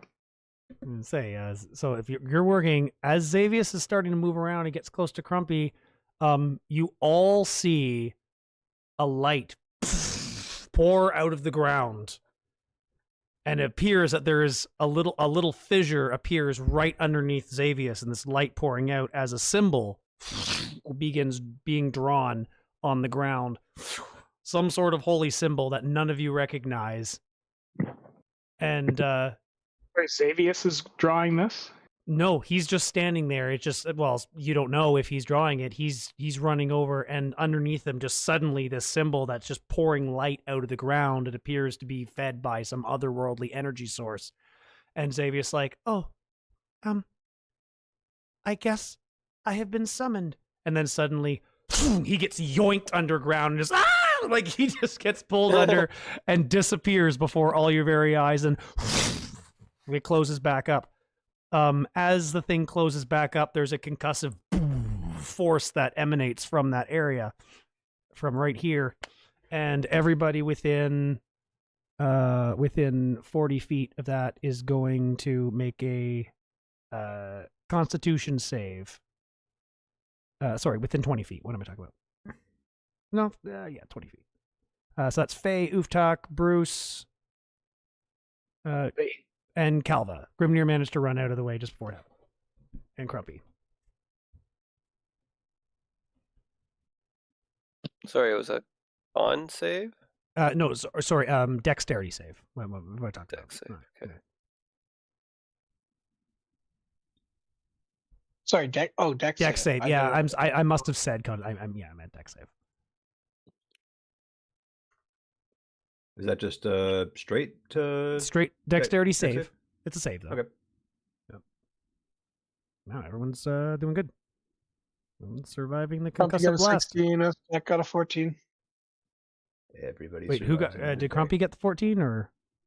No, Crumpy got the 16. Ufthak got the 14. Okay, Ufthak does get knocked prone. Everyone else is fine. Oh, what was that bullshit? Crumpy, get that little shit back here. Crumpy starts digging where Xavius disappeared. Where's Xavius? He moves over, just like goes over and just starts digging.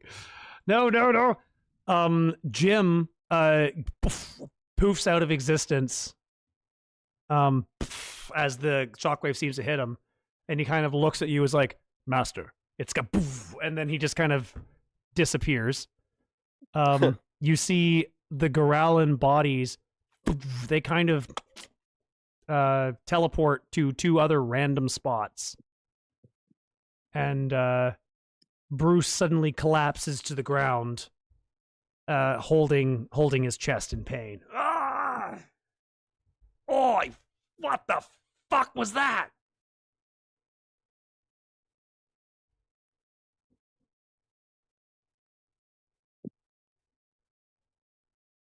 Crickets. Okay.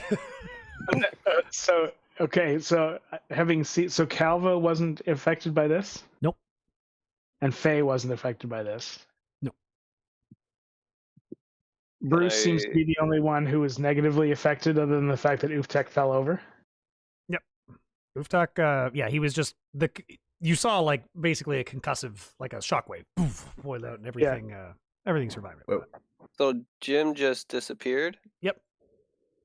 Can I try it? I'm going to try and snap him back into existence. Okay. And now I'm going to go over and check on Bruce. Should you just look through his eyes so you can see where he's at? Yeah. Suddenly, Jim appears right next to you. What the? Like, Jim, where'd you go?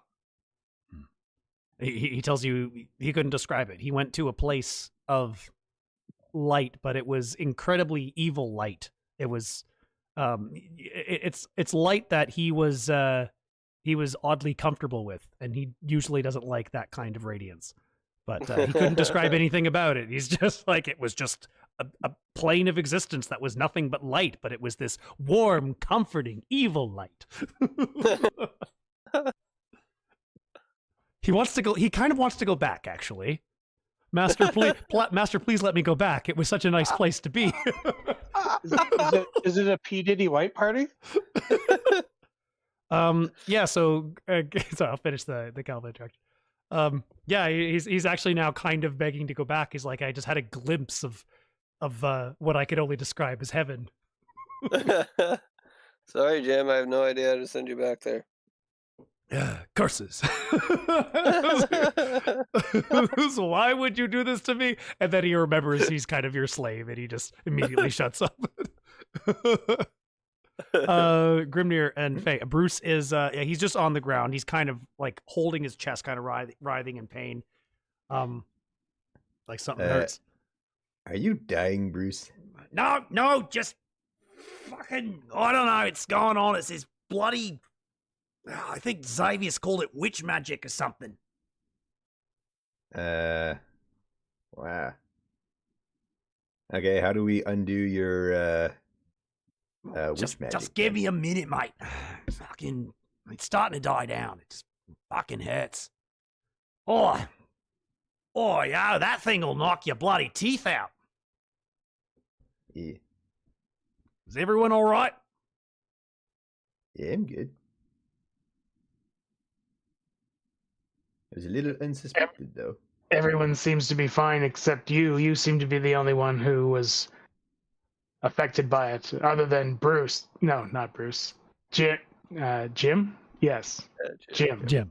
I was about to say, Jim, I was yes, like, is it Jim or Bob? Don't start that again. We've been on such a good roll. We've been so good with no Bob references. Why would you do this? Other than Jim, who disappeared, you seem to be the only one who was affected by it. Make an insight check, Grimnir. Insight. I have advantage on insight, just so you're aware. 22. Excellent. 22. You are able to very quickly deduce that anyone with anything with magical properties about it was affected. Okay. So since none of you are magical creatures, or none of you are magical beings, none of you were affected other than Ufthak just literally being knocked over by concussive force. Crumpy also wasn't necessarily affected, but that's just because Crumpy isn't a magical being. He's just from another planet.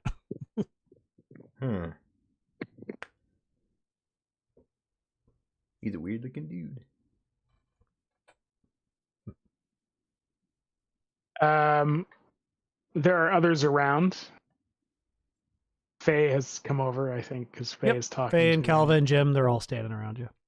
Yeah. Okay, I'm going to take note of that and maybe save a conversation when Bruce is not surrounded by so many people. I'll go ahead and move us all back to the main map for story reasons, but we can continue the RP. A little darker like that ain't enough to knock me down. I just decided I wanted to take a little victory nap. That's all.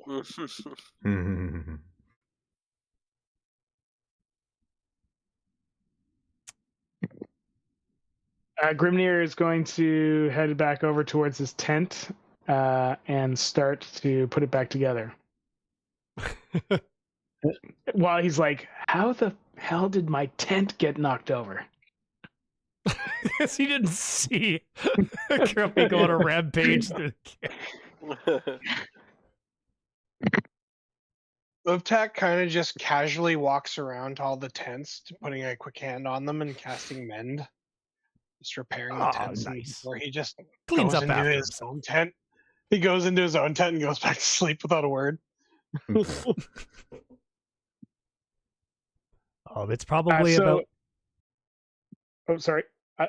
I was just going to say that after everyone sort of fans out and goes back to their tents and whatnot, Grimnir's going to go over to Bruce for a conversation.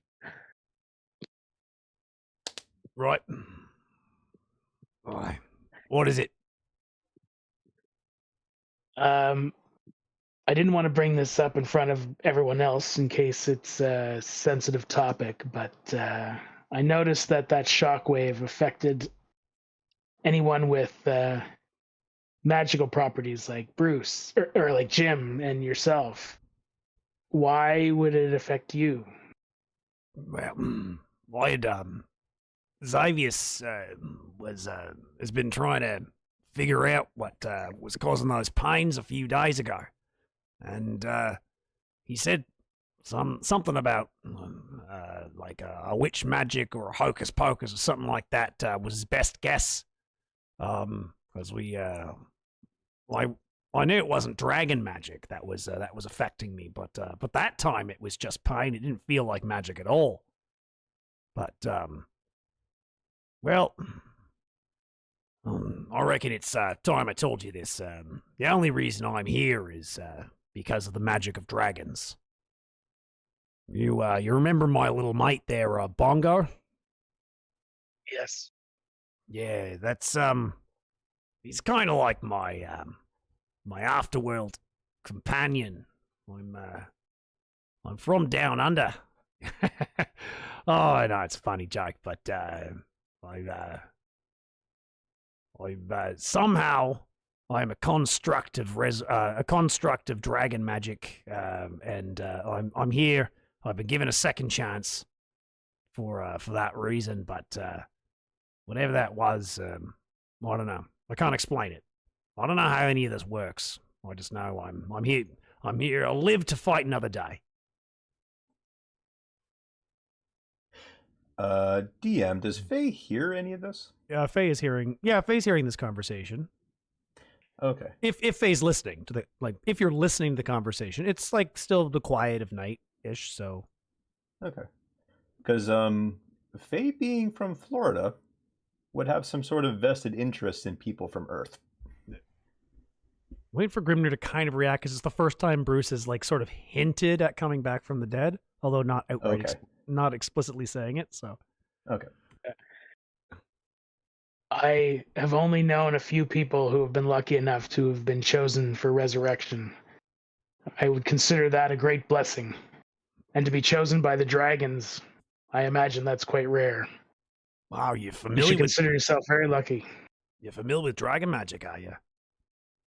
No, I'm not familiar with dragons, other than they are a mystical and widely sought-after creature. If Faye wants to interject in the conversation, feel free to, but we're just going to keep going. Okay. I know... Oh, sorry, go ahead. So Faye kind of perks up and hears this, and let's Grimnir finish, but he goes over and says, that's really cool with the dragons. In a way, it's better than being cursed to constantly being reborn with all memories of your past lives. But... Right. Yeah. Do you have past lives? I do. I kind of wish I didn't know what they were, but in one point I was a doctor. Before then, I was a traveling kung fu fighter. I don't even know kung fu. I know whatever it is Chuck Norris does. I watched it from TV as a kid, but neither here nor there. And then before then, I existed very far away. I don't even know where it was. I'm not even sure if it was Earth or anything, but it was way far away, and always I'm constantly brought back to do something. And it feels like a curse. It feels like a curse. Right. Actually, that's an interesting point you bring up. Yeah, Grimnir, I'm not the only one who's from another place. Old Faye here is from the same world that I'm from. So I don't know why you're not hurting. You don't have any dragon connections or magic. No, just a very ominous feeling in the back of my mind whenever I think about certain things, and then there's fire, and nope, not gonna think about it. Deep breaths, Faye. Right. Bury that shit deep down. All right. Anyway, no magic. Just cursed with the memories of past lives that are like fractal little shards. 1 million of them. That sounds like it bloody smarts, mate. It does smart. That's one of the key little facets of alcoholism that I engage in to make it go away. Oh, well, toast to that, mate. And he pulls out his coffee and he holds it up for a toast. Faye pulls out his mead brandy that we made before drinking. They clink bottles and we both take a swig. Grimnir's just watching this happen. Grimnir's like, what's a TV? Well, it's like a box that, you know what? Never mind. I reckon we only got a couple hours before daylight, and if we don't get a little more shut-eye, we're going to have a short day tomorrow. So, let's... Yes, I took a couple good hits there in that fight. I definitely need a little bit of rest. Listen, I don't know what happened. I don't know if you being affected had anything to do with the dragon magic, but I don't trust Xavius. I think you should be careful around him. There's something about him that just doesn't seem right. I don't know if it's him or his patron that he seems to worship, but I would be careful. All right. Especially after you getting hurt like that after he disappeared. I'll take your word for it, but, I mean, he seems, well, I haven't gotten anything off him, and, I know a thing or two about, poor intentions, or, and, he doesn't seem to have any, agenda or anything, but, I'll take your word for it, mate. I suspect he had something to do with the crew of the ship disappearing. Oh, yeah, I remember that. All right. I'll keep an eye on him. He's definitely helped us out, but well, he seems to have just buggered off somewhere now. I don't know where he is, so maybe we won't even see him again. Who knows? Who knows with that guy? He's always doing something crazy. Just keep an eye out. Be safe. Ta, mate. I'll do that. All right, Grimnir gets up and heads back to his tent. All right, well, I'm gonna take his watch. I'll stay up. You all get proper kip in before morning. The Bruce has offered to take Xavius's watch. Hope he's gonna climb out of the hole he started digging, and he's gonna plod his way back over to Ufthak's tent. Yeah, his attempt to search for Xavius was unsuccessful. It's like down below his head just pops up out of the hole. Yeah. He probably got down a good 8 or 10 feet. Yeah, he's like right there, he just sees. Yeah. And he kind of ran out of breath and decided to go back to bed.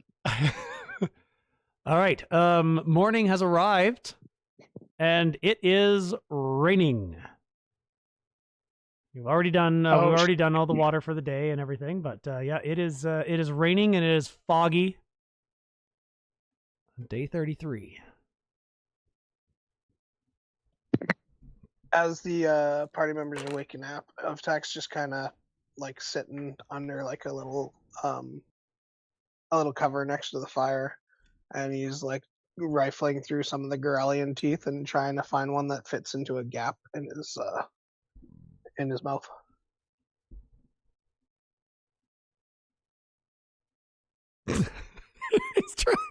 He's trying to put teeth.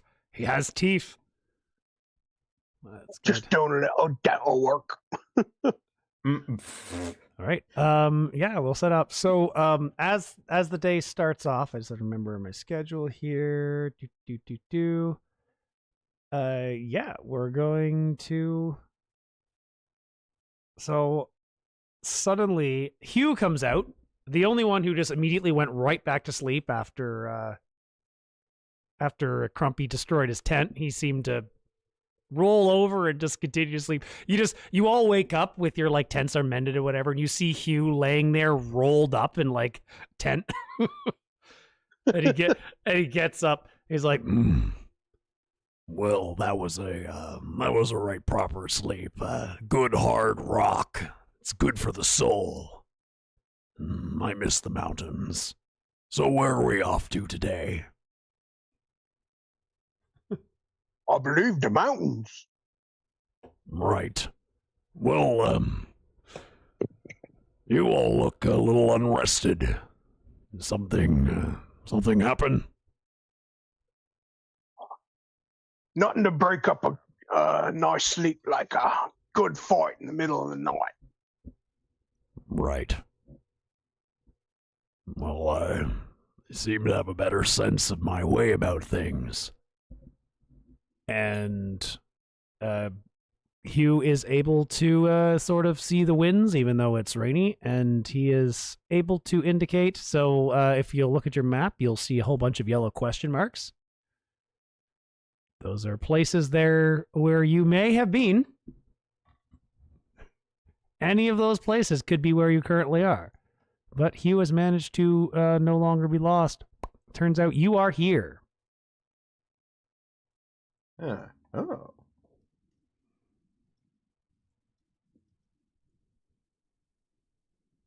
And we're going to... South. We were lost. Yep. Grimnir looks over at Bruce and just shakes his head. I thought we were going north. Wait, I just gotta find the question mark for... There we go.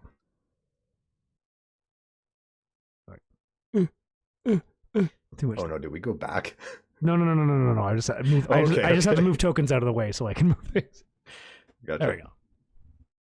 All right, you are actually here. The day has begun. The sun is up, and you are able to move. And Hugh has a pretty good sense of direction, and so he says, all right, we should continue down into the cauldron, as he had said before. And you move your way for the morning here. It is now about midday, and it doesn't seem like anything in particular is happening. What did you send me? Dawn of the 32nd day. 33rd day, but yes. Oh, 33rd, yeah. 33rd. Question mark hours remain. Yes. It is day 33. It's the 6th day of Flame Rule, 1494. It is now the middle of the day. The fog has lifted a little bit. There's a bit of a wind, and the rain has softened a bit. It was pouring before, but now it's softened a little bit. And there does not appear to be anything interesting as you enter the jungle. What you do happen to find, though, give me was passive perception. Everybody, it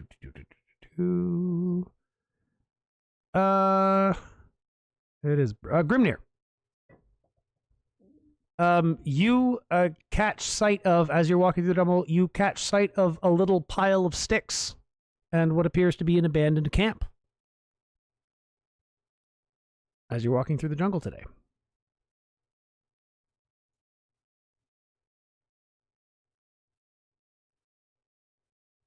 I'd like to go over to the camp and look around and see if I can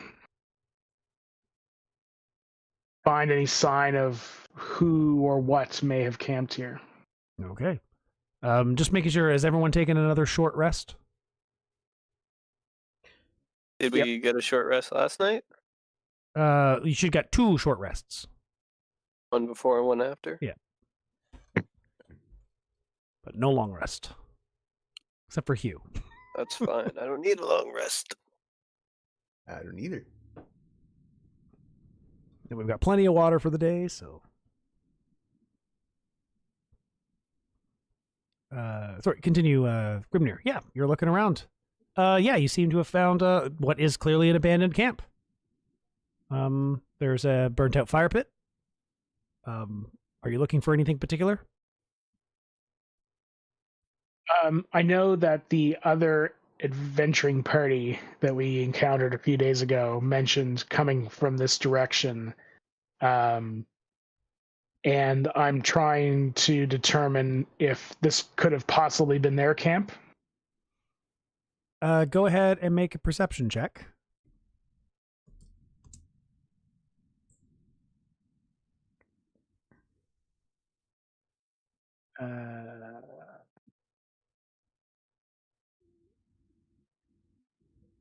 Not 20. Fantastic. Yeah, as you're sort of sniffing around, you catch smells of definitely a tabaxi, a tiefling, a couple humans, and it's definitely their group. So you know this Definitely camp is several days old. Okay. Hey, I think this old camp is where that other party that we met a couple of days ago came through. Oh yeah. They I remember them.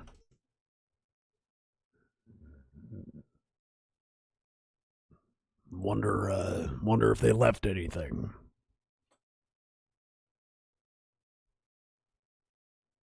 Sorry, did you say we found anything? I found anything of interest? Not really. It appears to be No. like, I suppose there's shelter here. They built like a little lean-to.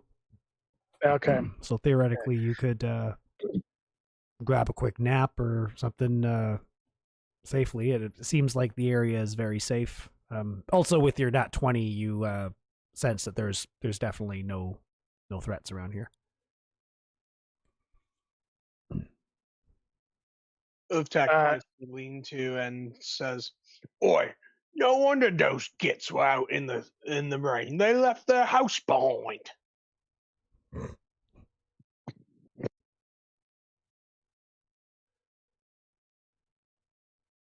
Doesn't look like they left anything other than that small shelter over there. Everything else seems to be pretty well cleaned up.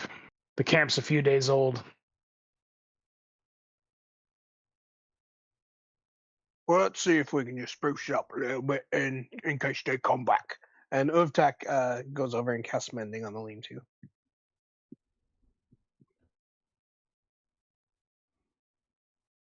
All right. Yeah. So you have a nice little lean-to. You found their old camp here.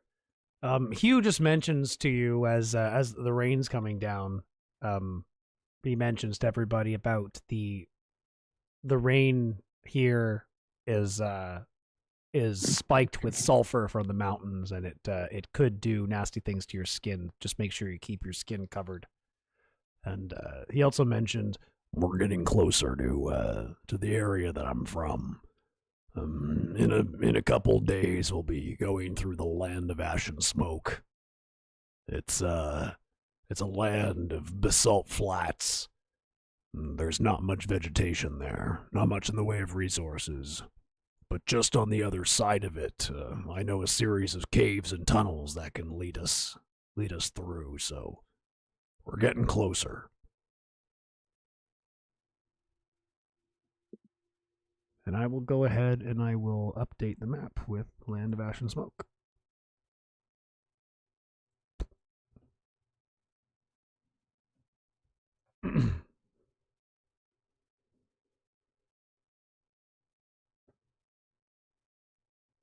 Crickets.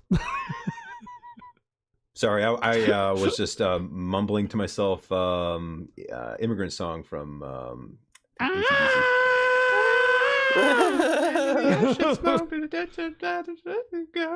The land of the ice and snow, with the midnight sun and the harsh winds blow. Okay.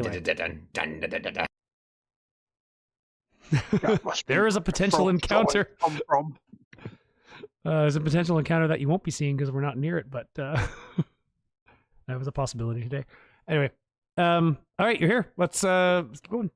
So yeah, you found Grimnir- there's nothing here. There's nothing to see. It's an abandoned camp, but it could be a place to rest if you wanted to sacrifice one of our one tile of travel for movement.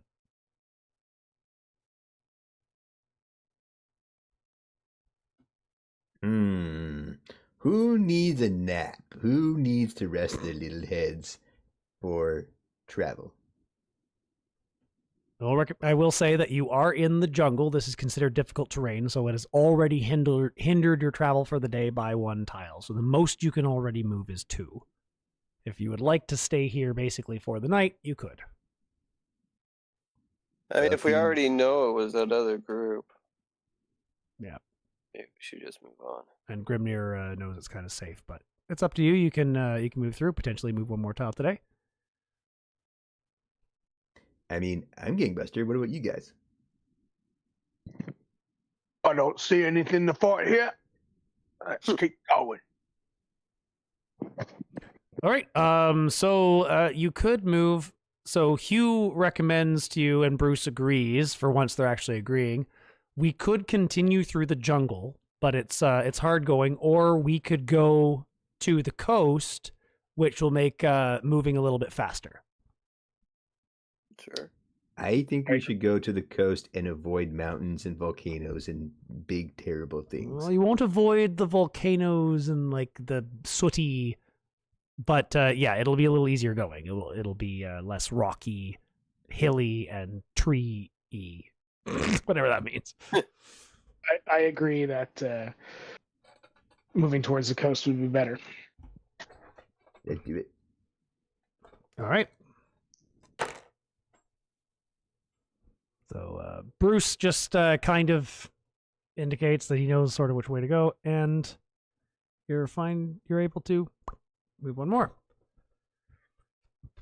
It's late in the day, and as you come to nearing the end of day 33, you arrive at the cauldron. You've come out of the mountains, you've gone through the jungle, you found that little camp, and now the cauldron. This is very different from Snapping Turtle Bay. The water here looks dirty, and the land is scarred, like just covered in soot and ash. You can see here there is foliage, but it's yellowed and kind of dirty. The rain is still kind of drizzling down. Everybody actually needs to make a Constitution save. I forgot to do that too, because the rain here is acidic.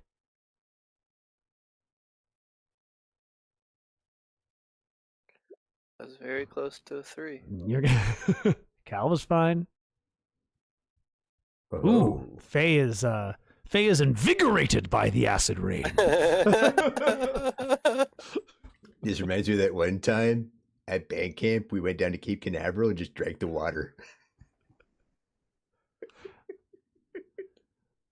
All right, Grimnir, you are going to take a d4 of... You're going to take 4 points of acid damage.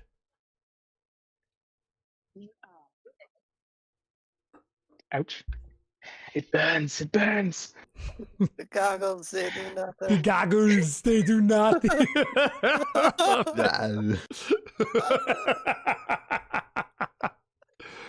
Oh, that's almost worth inspiration. You know what? I know I'm breaking my own rule. Spencer gets inspiration for that. I'll take it. Because it was so out of character to make a TV and or movie reference for that. Yeah, that's awesome. So that was good. You got an inspiration for that. All right. You're on the coast. As you're moving along, suddenly Hugh stops the whole party. And he goes, "Wait a minute. Something here doesn't feel right." Wow, my Hugh voice is gone. "Something here doesn't feel right." "Why, what are you talking about, mate?" "Over there. I think I know what it is." Grimnir, what would your Chultan slang word for an Allosaurus be?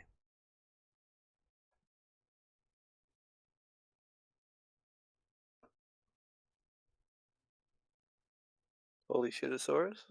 Sorry, I just jumped up to take a bio break. I am back. Then. I'm about to. I'm about to actually. I have those scheduled now. I actually have a scheduled break coming up. So. Scheduled break. Sorry. You keep changing the rules.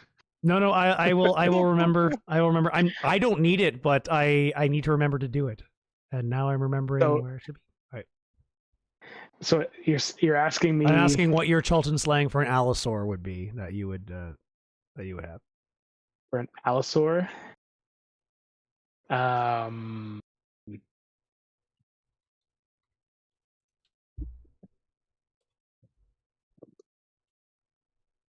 Daddy shark do do do do do. Daddy shark. Daddy shark. Do. Everyone just starts singing "Daddy Shark" for no reason. And then the allosaur starts singing like, I don't know if it's an allosaur. I'm just wondering what this is like. I'm pulling away. Sorry, I'm ruining immersion for an above table. You can think about it. Okay, whatever. He's pointing out and he's saying like there's I'm trying to remember the Land Before Time, what they called Sharptooth. Sharptooth. Yeah. Sharptooth. But Sharptooth would just be any carnivore.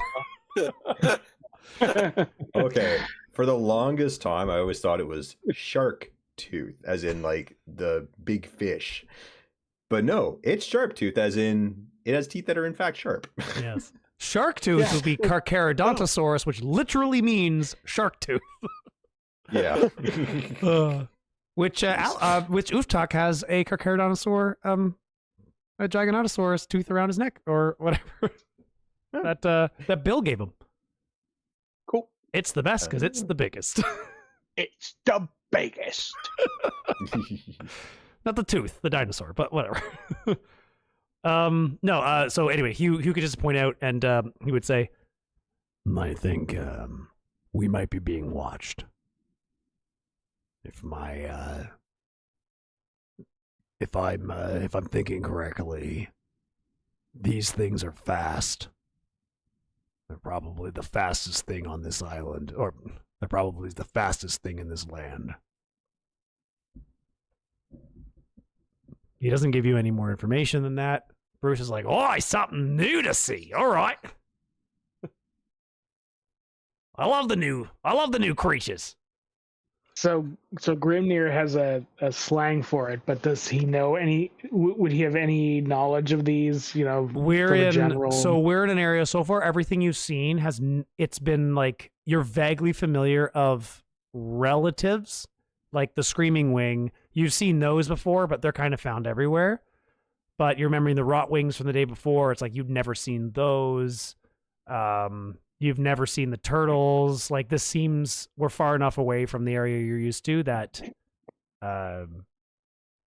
Hugh was describing something. He's describing like a mid-size meat eater, and you're like, "Oh, it must be a sharptooth." Like you would just assume it's an allosaur. Okay, got it. Yeah. But you're not sure because around here the animals have been different.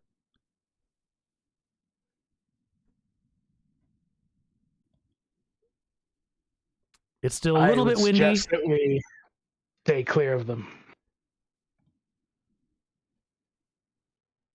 I was just saying that a little roll of thunder in the sky as there's a storm front. Seems to be there's a storm over the cauldron.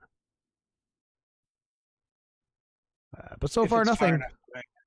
So far nothing yet. Small. Anyone? Yeah, he was just told you. I think we're being hunted. Is all he said. But we probably shouldn't stay if we're being hunted. I'll get Jim to go invisible and do a fly around. All right.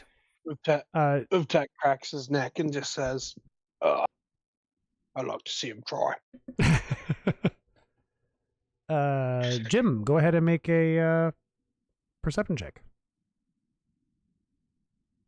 No advantage on it, and if it has advantage, you'll have to do it at disadvantage. Because it's... I know he has dark vision, but it's like it's raining and a little windy. There's a storm brewing. Is perception int? It is intelligence based, yeah. Okay, yeah. so that's what I'll have to use. the deuce.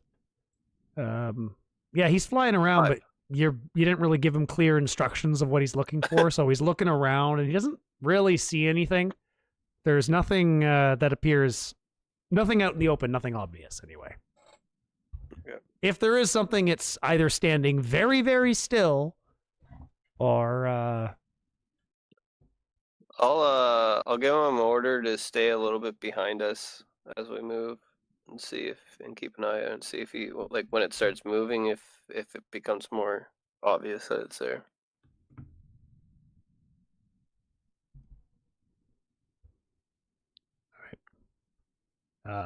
Time's ticking. Yeah, he's indicated. Yeah, you're being hunted. So, what are you doing?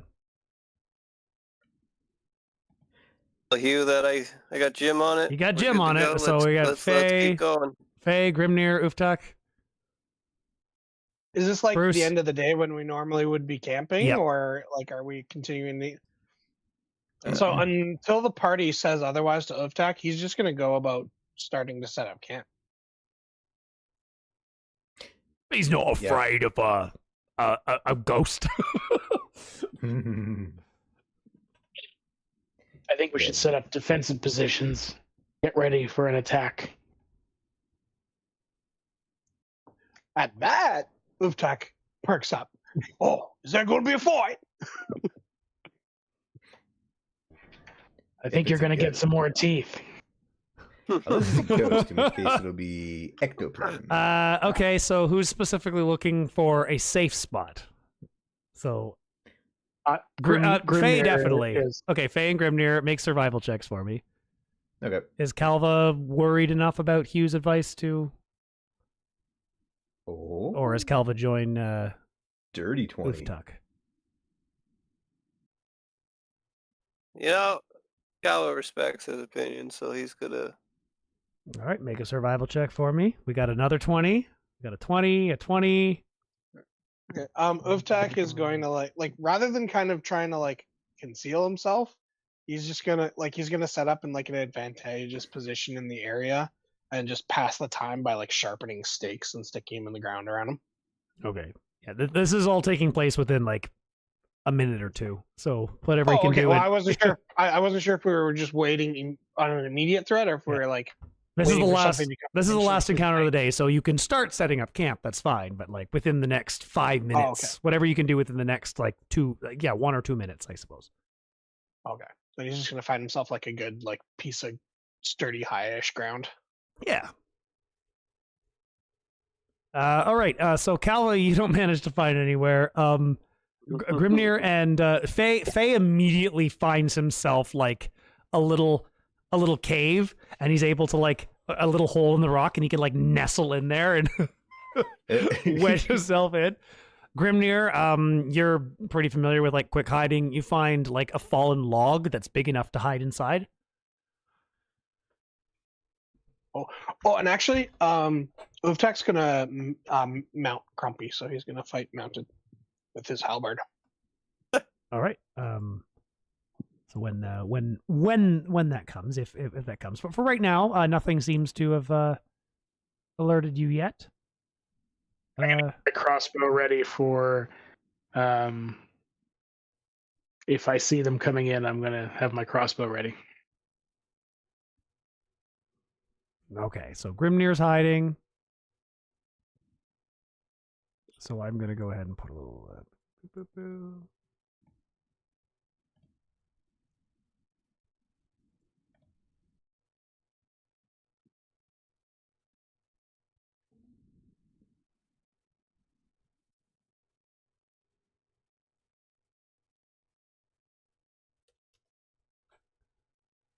All right, and Faye, you are hiding, so...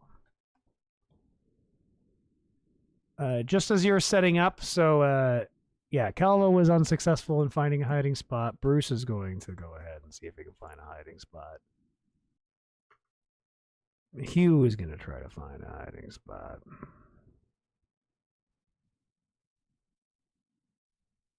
And Ufthak will put his visor down. And Ufthak puts his visor down. Fantastic. Hugh finds 14. He was good. Bruce is looking around, and all he sees is just basalt everywhere, and he's like, I don't know what you're on about. He's kind of confused what to do. He's ready to face whatever it is, so he's probably not interested in hiding. And suddenly, as if like a flash, all of you see a dark shape run by you to the south. And then immediately, as if by surprise, out of nowhere, just running toward you, charging. Calva, you're taking the brunt of this. Charges in a very large carnivore. Everyone's getting moved. Everyone roll initiative. And we're getting moved to the battle map. Putting pineapple on pizza. Oh. I don't. As an aside, above table, does everybody know that Hawaiian pizza is a Canadian invention? Yes. Yeah. Yes. Hmm. And fortune cookies with Yep. you know, that you get with Chinese food, invented by a Japanese man in San Francisco. Interesting. Everything is from somewhere else, not where you thought it'd be. I'm putting the ninja mask on Faye and Grimnir because they are currently hiding. All right, let's do this again. Before you roll initiative. Oh, start. Darn it. I forgot to clear it first. All right. Yeah, reroll your initiative. Okay. Alice is the only Should one I who's be on able to click on my token? You should have control of your token, do you not? Oh, you do not. Sorry. There we go. I did Fixed. earlier. You do now. Thank you. And you should have control of Jim as well. Yeah. Does everyone have control of their token at least? Ufthak, you should be able to highlight both Crumpy and Ufthak, yeah. I put them on top so you can just highlight the two of them and move them as one. Yeah, so this Carnotaurus is going to... Does everyone know what a Carnotaurus is? It's like a smaller T-Rex. Sounds with like horn a thing. carnivorous dinosaur. It is! Just based on word association alone.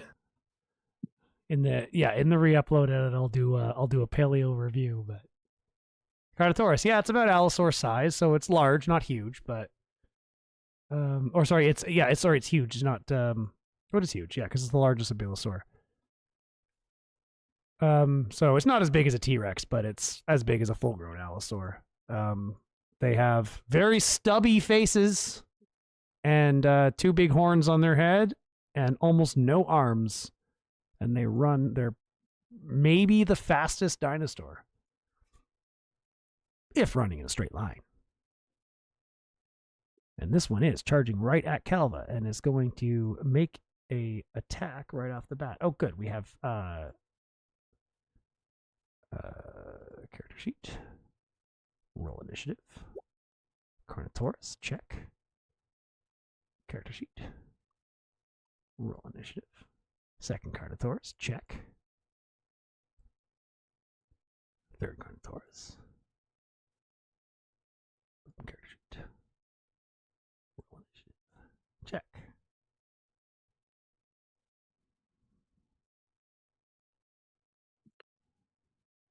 Bruce is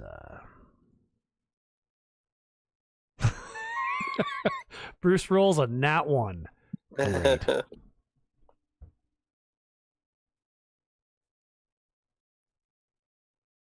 Ufthak and Crumpy are working as one.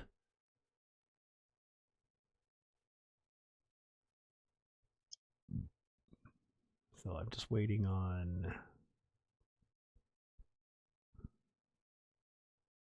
So it's going to take a surprise, even though it goes last, but it's going to take its attack first. Gonna scold Jim for a second. How the hell did you miss 3 dinosaurs? Well, you see, he rolled a 5. Yeah. Yeah. Spencer, did you not say that he was flying around invisible? He was. 24. Does that hit you, Calva? See him, he can't see them. Calva, does 24 hit? Yes. All right. It You definitely take does. 24 bludgeoning damage. Oof. Attack. 24. Yep. And I believe it says, let's see here. I will headbutt if you want. I want to. If it's a creature, yeah, roll a strength save for me, please. Okay. I'll take it. It is a DC 14. Yeah, you're good. You are not knocked prone. It hit you pretty hard. You took a full. It just rammed into you with its head, just full force with its horns. It seemed to run pretty far, and it's hit you. All right, Grimnir. I've got Calva. I've got. Oh shit! I rolled Bruce, but I didn't. Grimnir is 24. Nat 20 on initiative. Nice. I would actually even potentially allow for. Do you have a reaction, Grimnir, to that thing hitting Calva? Do you have a reaction that can? Oh no, you're hiding. Never mind. Yeah, I don't have, Yeah, I you're don't have hiding. any reaction. I could take an action, but that would be it. You're hiding, Yeah. so it doesn't matter anymore. Yeah. I thought everyone was on here, but appears not. Okay, Bruce. Did Bruce roll? Yep, initiative was only 4. And then Hugh had an initiative roll. Okay, he's in there too. All right, do I have everybody in initiative now? Grimnir, Faye, Calva, Hugh, Bruce. Okay, yeah. Okay, Grimnir, it's your turn. I think Mr. Ufthak. You are currently hidden. Okay. Oh, this I am one's going here. to. I have my crossbow ready. Oh, hang on. I forgot to do something. Inventory. I have to open up a bunch of character Okay. sheets here. Okay.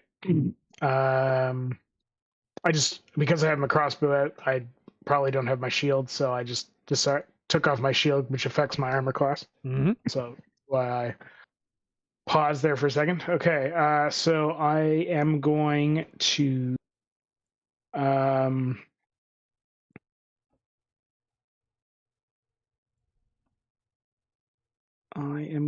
take a shot at the dinosaur down here Alrighty. with my crossbow. Stream can see nothing because like Range really is, range is 80. I think I've got the range for that. Oh yeah, no problem. I apologize. to the Okay. stream. Shooting. Does a 16 hit? A 16. That barely. That is his armor class. Yep, that hits. All right. There's some damage.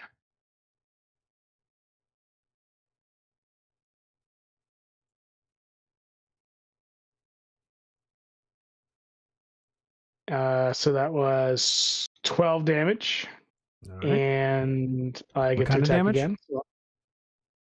It is piercing damage, He doesn't have resistance of it.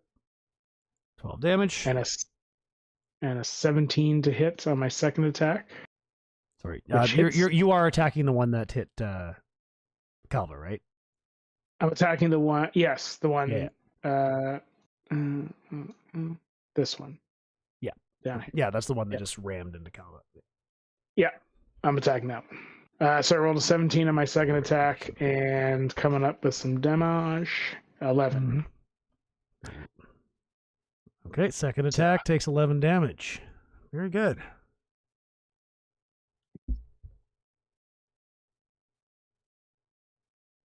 You seem to have hurt it. Not bloodied or anything, but you did some good damage to it. I'm going to stay where I'm at for the moment, hidden. So this is why I said you see something that roughly reminds you of an allosaur, but you can tell it's not. And you don't know what it is. You have not seen Okay. these before, but the closest thing you can think of is like, well, it kind of it's about the size of an Allosaurus. It kind of has bumps on its eyes. It does make a sound that is nothing like the roar of a Allosaur, though. This thing seems to, as you hit it, it makes this sort of like this grunting noise, very, very low. It doesn't. Did I just hit Ufthak? The Carnotaurus says, "Let's get crumpin'." Now don't start that again. It's crumping time. It's crumpin' time. No, it just makes a low grunting noise. It's not very loud. All right, that's it for Grimnir. Yep. Okay, Faye, you're up. All right. You have to pay attention to your initiative order here to get your attack ready. A quick question. So if Faye goes here, can he still attack the dinosaur? Okay. Yep. Okay. We're going to. I would say attack it that's with within the- 5 feet. Okay. We're gonna attack it with the spear. Fishing spear. Fishing spear of doom. Yeah, that hits. Yes. Do some And- damage. Bleh. Okay. 7. That's okay. Gotcha. You stab it with your fishing spear, and it does 7 damage. Jeez. It seems now to be a going to- little bit bloody from that. And now it's time for flurry of blows. Ah. Double. Go, go, go, go, go, go, go, go, go, go, go, go. Zawarudo! Zuwarudo. I picture, this Does- like shaggy drunken fisherman waving his fishing rod back and forth. No cheese. Who wants to see my jutsu? Does that hit? The 13. No, that is not it. Oh my god. Isn't a flurry of blows more than one hit, though? Sorry, yes. Yes, it is. It should be at least Yep. 2. Yeah, it should be at least 2, yeah. That one hits. Oh yeah, and that's gonna be an addle. Do It's a gonna little be an more addle. unarmed. Strike! Boosh. Another 5. Oh, it's not looking so good. And I'm gonna get the hell out of here.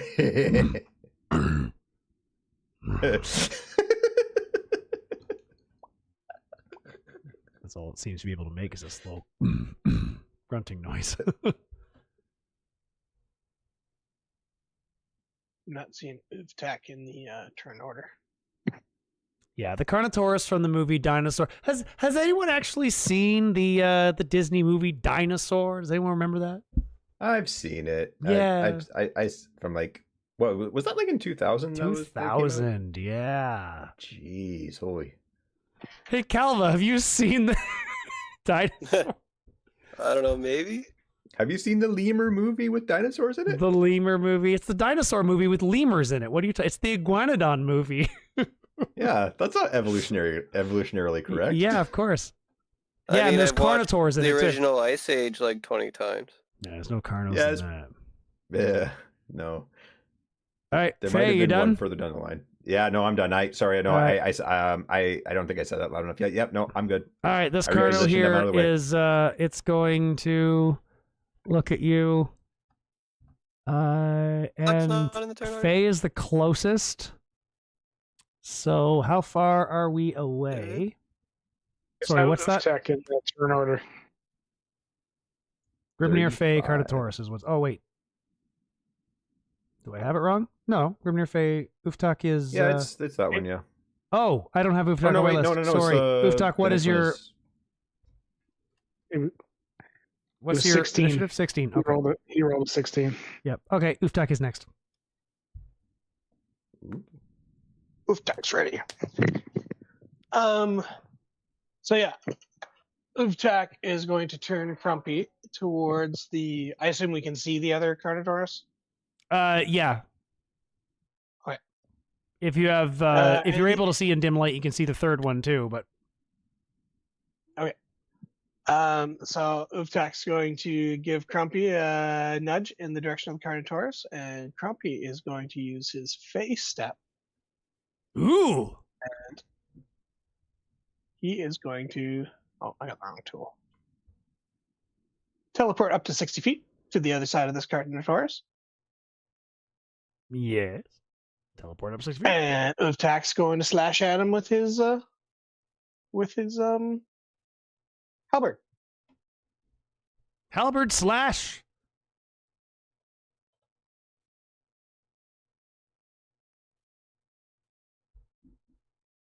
Yeah, that hits. And he is going. Okay, sweet. Yeah, Oh wait, no, sorry, that does not hit. I'm looking at the wrong sheet. That does not hit. You are one short. 16 is the armor class. Nope. You're a little quick on that. I wanted to use my divine. Can I still use my channel divinity? Because You can if you only need to add 1. So if you were able to add 1, Yeah. it will hit. I can add 10. It adds 10 every time I use it. But I Oh, can okay, only use yeah, it yeah. So, once, yep, So yep, you can make that Okay. hit. By the Okay, power cool. of Tyr, your Tears, great. glory, insists. Is that Rolf? Rolf. There we go. I see cleave. You have halberd mastery, but I see no damage. There you wanted it to come through. It can. Oh, 6 damage. It was just slow. All right, you have done some damage. And then I just need to see if that was a bonus action for. Oh, and since it's an attack, and as a bonus action, he can add his divine strike to divine smite to it. Else, divine smite cast at a. Can I cast that? I'm going to cast it at 2nd level. Does that have a save or something, or does it? Oh Just... no, it doesn't have an upcast. Does it? Oh yeah, I can. I know why it is. Oh, sorry. Cast at level 2nd, cast spell. It just adds damage to it. I don't think there's a save. All right. But 21 Yeah, radiant damage. Holy crap. That makes it very upset and does a lot of damage. It's just this bright light just radiates out. Oh. Whoa. Like, yeah, that really hurts. Ufthak laughs It's bloody. as the creature. I'm gonna add your head teeth to my collection. Referencing his horns. Referencing horns. I was going to say, yeah, you want his horns. All right. And now it's Faye's turn. And is Crumpy going to do an attack? Let me double check. I'm not sure if he can attack after he uses that ability. Mindsteed. Action. Oh, that was a bonus action, so he can still do his otherworldly Yay! slam. So melee attack roll from. Just had it. There it is.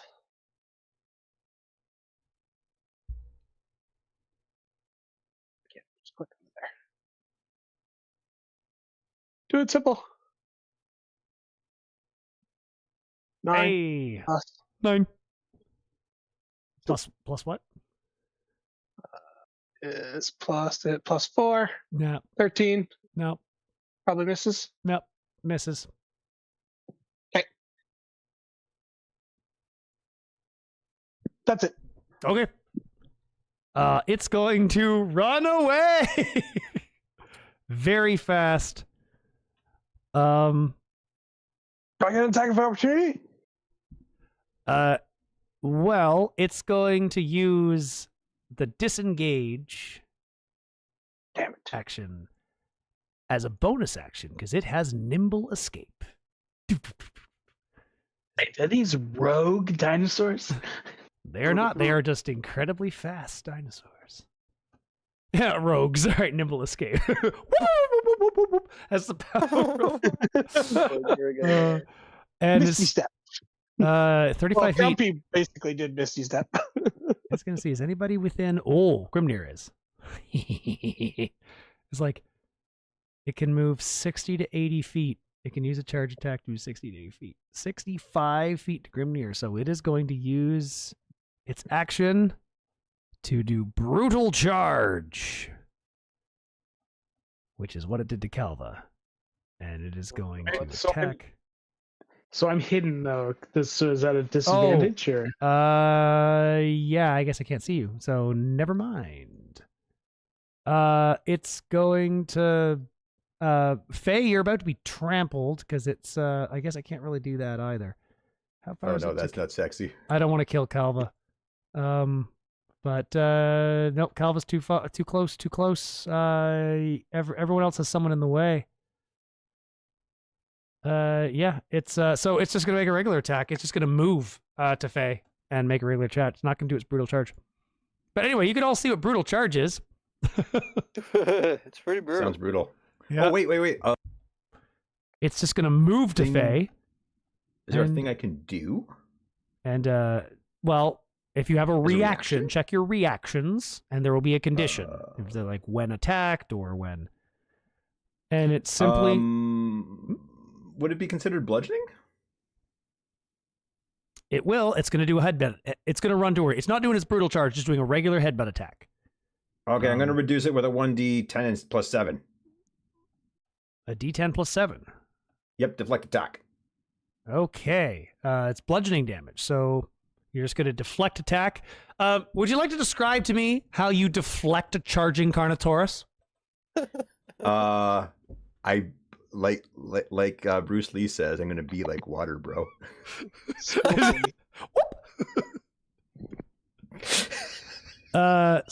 it only rolled 10 anyway, so it's no. Oh my god! Wait, no, that's a 10. Like in Never hockey mind. where they prepare to take a hit into the boards and. Yeah, you just zip out of the way, and actually you don't even need to move. You just zip out of the way, and it just keeps moving right past you to finish its movement. So if it was going from here, I'm going to say that it moves its full movement, which may end up, it was doing a charge attack, so it's actually going to hit Hugh with that same headbutt. And Hugh is still not far enough away for it to have its brutal charge, just a regular charge attack. And a 17 is that going to hit Hugh? Yeah, that definitely hits Hugh. He was going to take a nasty bit of damage. 24 damage. Ooh, that hurts. Hugh takes it instead. Good job. Faye just moves out of the way and it runs past you and hits you. Woo! Monk mode. Whatcha? Hugh takes 40. It's down to 45 health.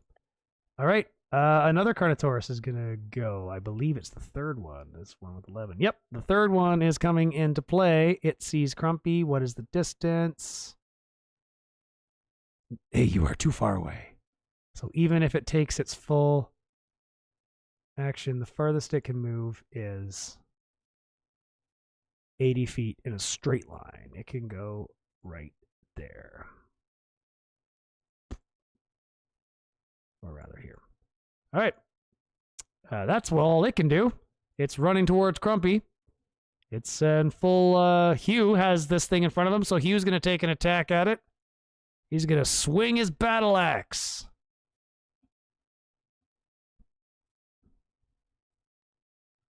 And that is 11. That does not hit. And so Hugh is out of ideas. Does he have any bonus actions? I guess not really. Hugh just swung it. Yeah, he just swung sort of as a reaction. He's like, holy shit, this thing. Wow, this thing's really told you to be careful with these things. All right, Calva, you're up. All right, I am just going to cast Sanctuary on myself.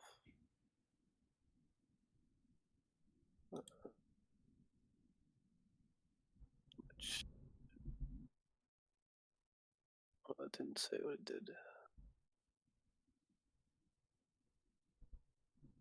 Sanctuary. You ward a creature within range against attack. That creature is Calva. Until the spell ends, any creature who targets the warded creature with an attack or a harmful spell must first make a wisdom save. All right. Okay, and that was my bonus action. All right. You still have an action.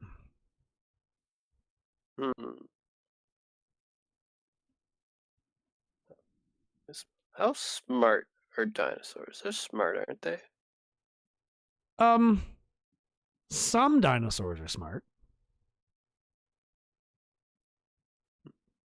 They're animals. Their intelligence is never going to be above an 8. So, regardless of what kind it is. So, at the absolute most, do you want to make an insight check very quickly? Yeah, sure. Yeah, make an insight check to see if this is just a free action. Ooh. Nope. You have no idea. Guess. Take a guess. God. I mean, they smash their heads against your guess is good of I. They just. Yeah. Oh no, I can't because that's. That's concentration. All right, fuck it. I'm casting fireball. Okay. One right in front of you. You're just picking an area a little further away. Behind the one in front of me. Yep. All right. So that doesn't hit me. I'm just curious what the damage like. I don't even know if your damage can even be low enough to. Yeah. Describe it. Describe how this thing goes down.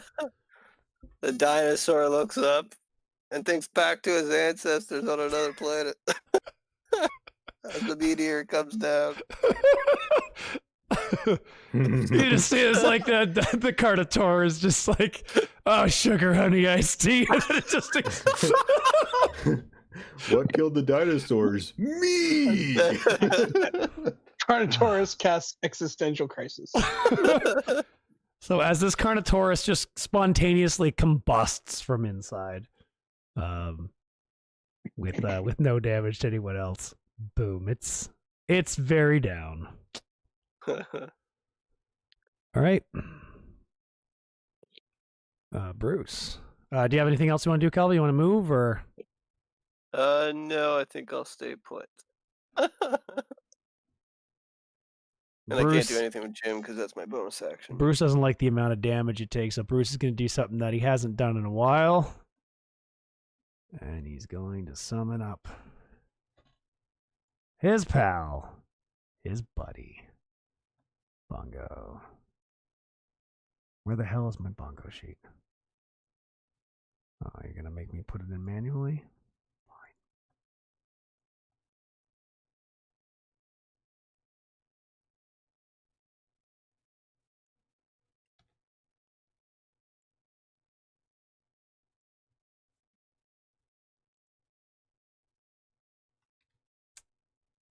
Within 30 feet, so he's going to do summon Bongo up right beside it.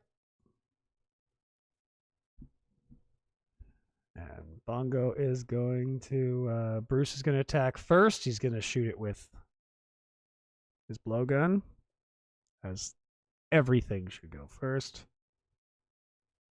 Boom, that hits. So let's do some damage. 4 damage. And now it is vexed. Bruce is going to move a little bit closer to, I'm just moving over here closer to Calva, so I can block any kind of attack it might want to do. For some reason, Bruce is very protective of Calva. And that's it for Bruce. So now it's Bongo's turn.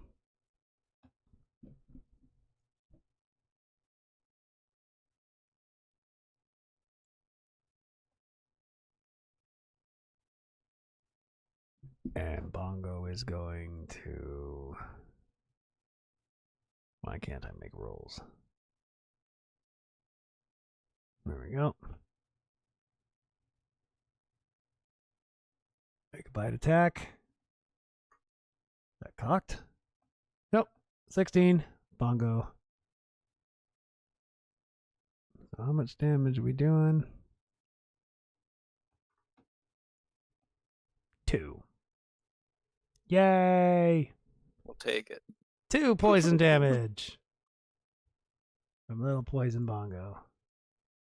That's the first time you guys have you've seen. So Calva, you're seeing bongo. Faye, you've seen bongo on the ship, but he was black with like red glow coming, like orangey fiery glow coming out of him.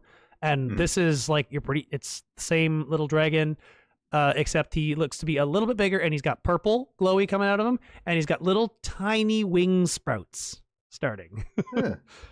What a weird looking He dragon. looks a little bigger. He's about 3 feet tall now, and yeah, the Carno's still standing.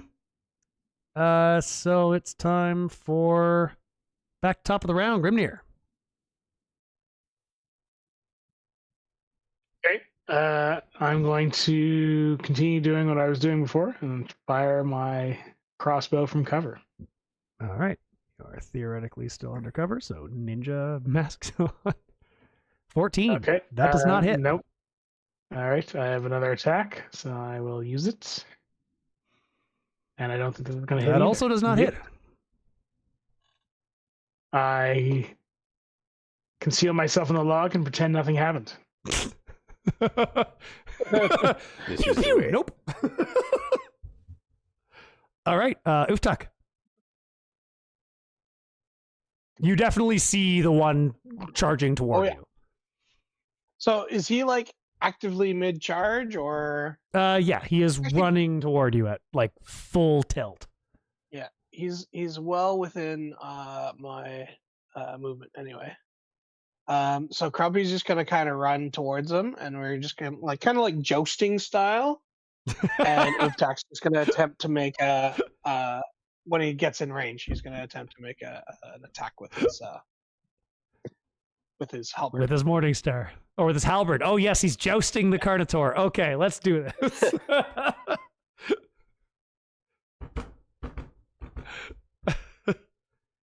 Fanfare. Much fanfare erupts as you hear. Da, da, da, da, da, da, da, da. 17.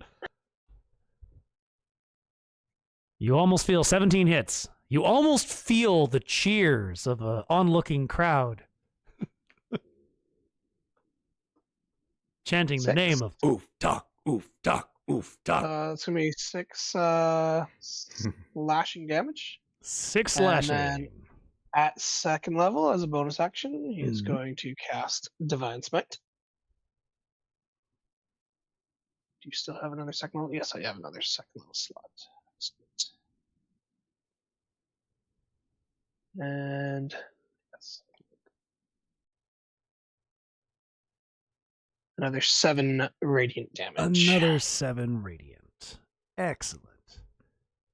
Still standing, but you definitely did some damage. And that still leaves Crumpy with his ability to do his otherworldly slam.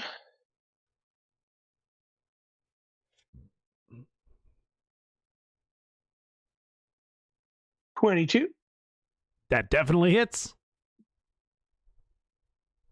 And damage. Looks like 4. that include the 1d8. Oh, hang on. I think that's supposed to be a modifier. That didn't come through. Oh. Use the so like I said, I updated the Crumpy sheet.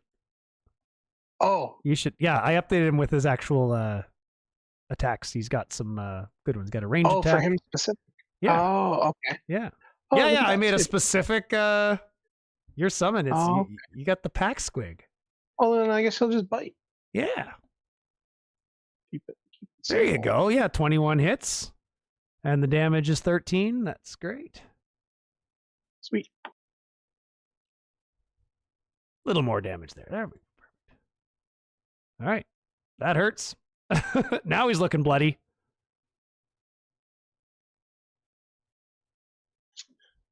Good job, you little ankle biter.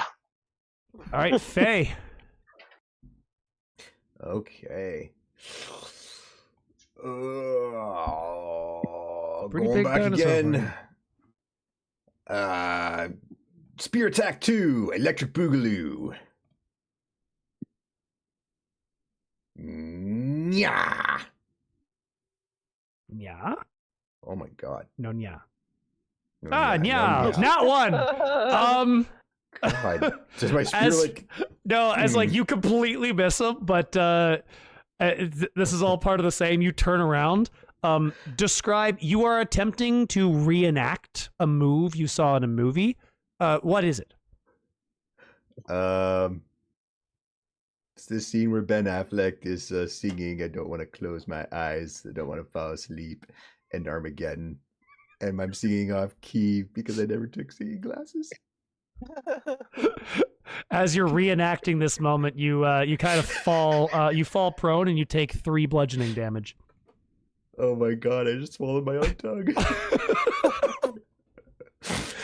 want to close my eyes. Don't fall asleep because I miss you. Someone put his wallet in his mouth. No, that doesn't work anymore. And unfortunately, that does use up the rest of your turn. Oh my god! The Carno's gonna go now. Luckily, it's not facing you. It's confused. It's got a few options here. It's actually just gonna turn. What actually hit it? Nothing has hit it. Bongo has hit it. It's gonna hit Bongo. It's just gonna try to just take a little nip at Bongo. There we go. 16. That hits. That's gonna do 11 damage to Bongo.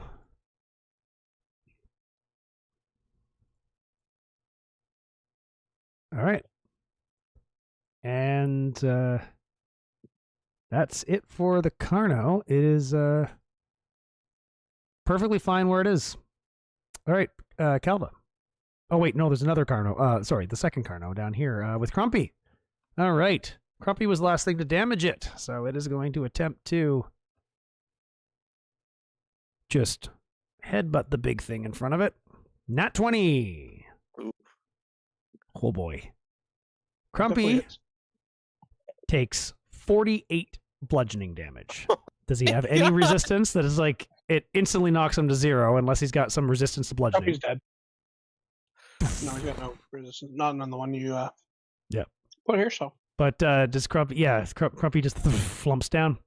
That's okay. There's another Crumpy waiting in the... And that's that Carno's entire move. It's Calva's turn. Okay. I will. Is that other one injured? The one by Hugh. It is indeed. Okay. It is. It's pretty bloodied. It's not looking great. All right, I'm gonna do 2 Eldritch Blast at it. Yes, Greg. Crit on 24 damage. It's 48 points of damage. Greg just tuned in as I did 48 points of damage to Crit. He's like, holy shit. It's a headbutt. It's a big carnivore. It's got headbutting powers. Its bite's not so strong, but a 9. 24 Eldritch to hit. Blast. Oh, yeah. What's the 6? Oh, 6 force damage. So 9 total. Did it roll it twice? No, it didn't. It's good. It shows the individual breakdown of the 9 damage, so 6 plus 3. But like there should be 2 beams oh. because I'm level 5 now. So I guess roll damage again. Or maybe roll to hit a second time. I think it's a roll a sec. You get a second attack with it. Okay. So just do it again. First one definitely hits with 9. 14 does 14 not on the hit. second. That one does not hit. So 9 damage. Yep. Took 9 damage. It's And then not looking great. Then Jim flies in. Jim's flying on in. He is going to bite.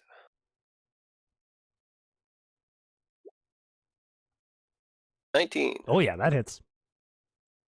How much does the bite do? 1d4 plus 3. Oh.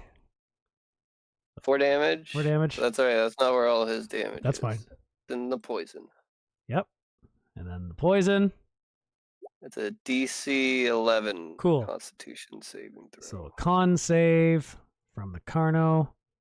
16. All right, so he takes half damage. So even half. Yeah, Jim kills it. What does that look like? Jim bites into his neck, and you just see his neck start dissolving.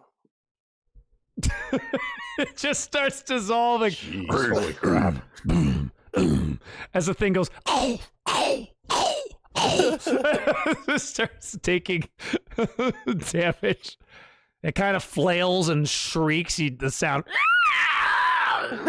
as it flails and flops on the ground. And it's down. Hugh is going to be like, well, that was easy. Hugh has nothing to say except obviously sees that there is one more.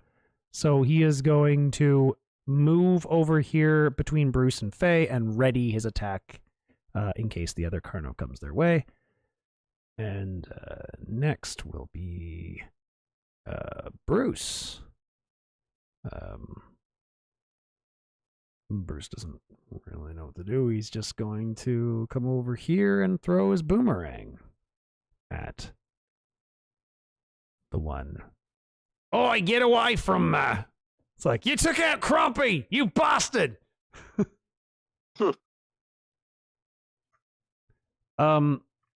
Bruce he can't find his boomerang, and and it falls out of his thing, and he's so angry that he comes out, he just fumbles the boomerang and just flops on the ground beside him. He's like, God damn it. It's nothing. All right. Back to Grimnir.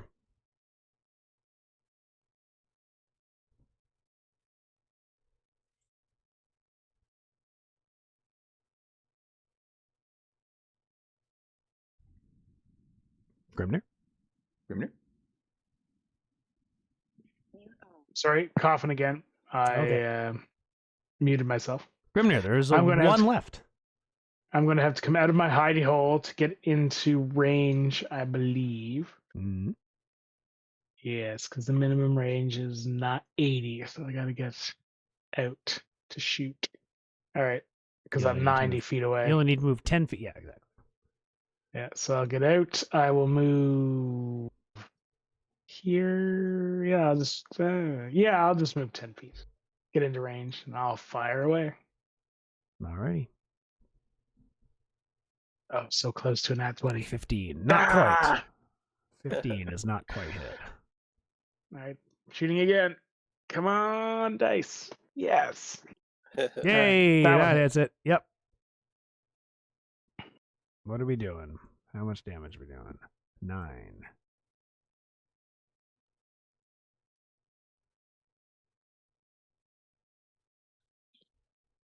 How looking hurt pretty, is it looking? It's looking pretty hurt.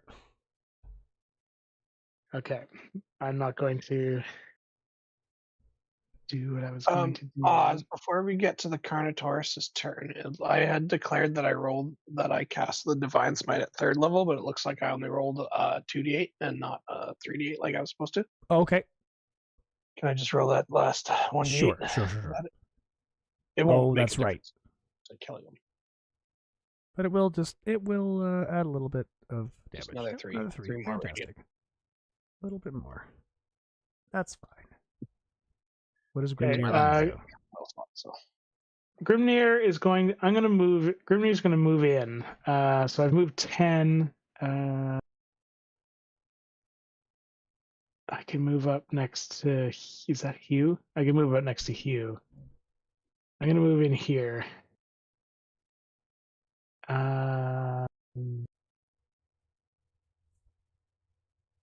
Yeah.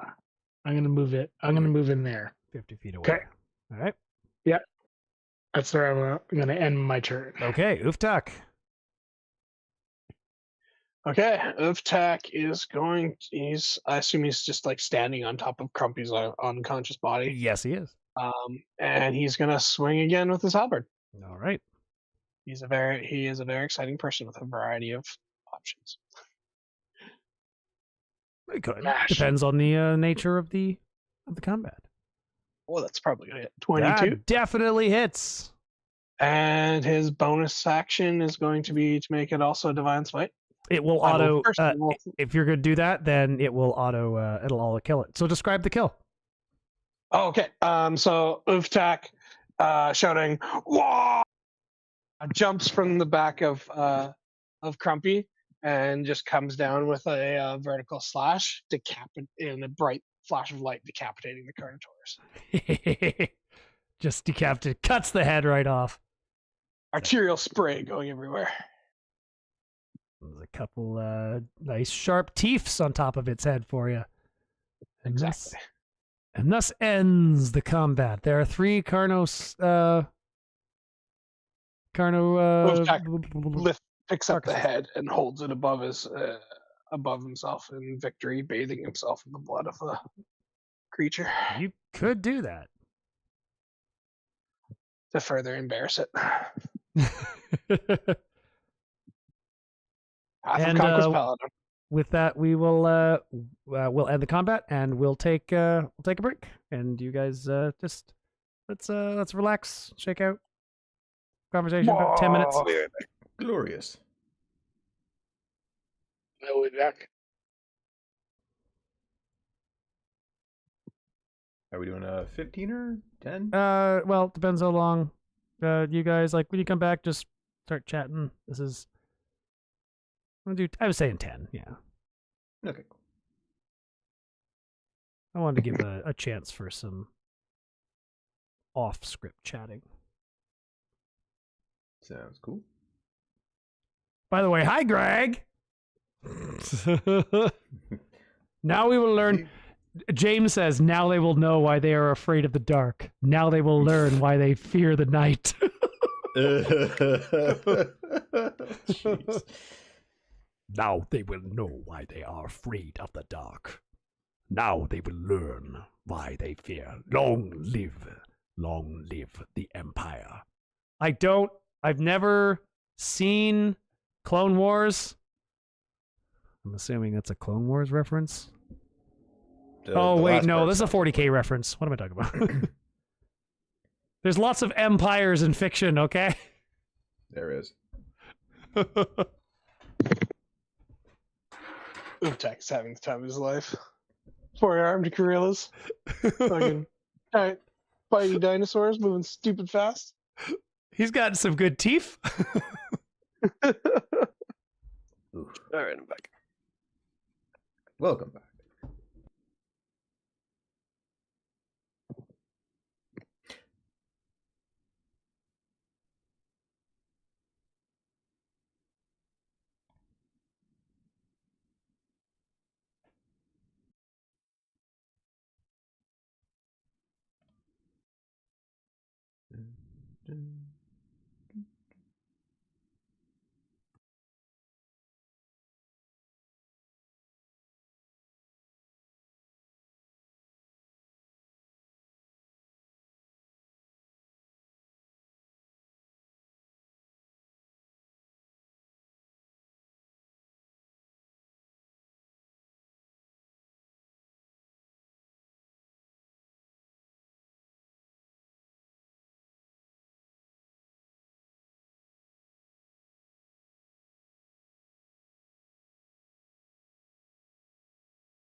That was a Thulsa Doom quote. Okay, that's what I thought. I wondered if it was. Yeah, now that I know I'm afraid of the dark. Yeah, a Thulsa Doom quote. Always great.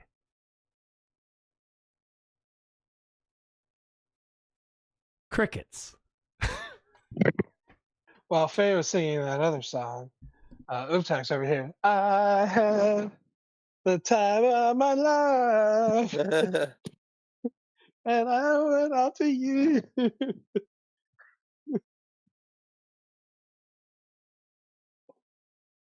No other race can truly understand the bliss an orc feels when he's fighting.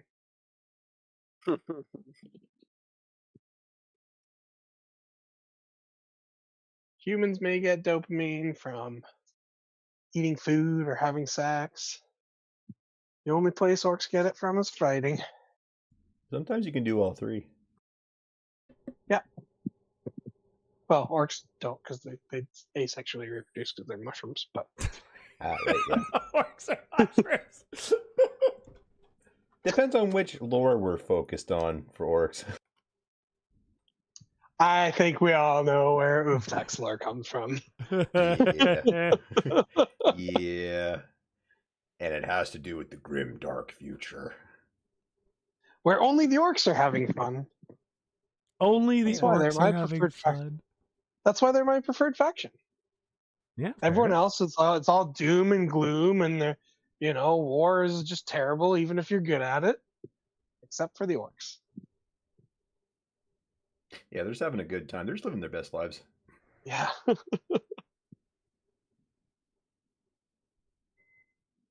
It's not that they're bloodthirsty and angry, and that's why they have to fight. It's just they're biologically driven. Just they need it.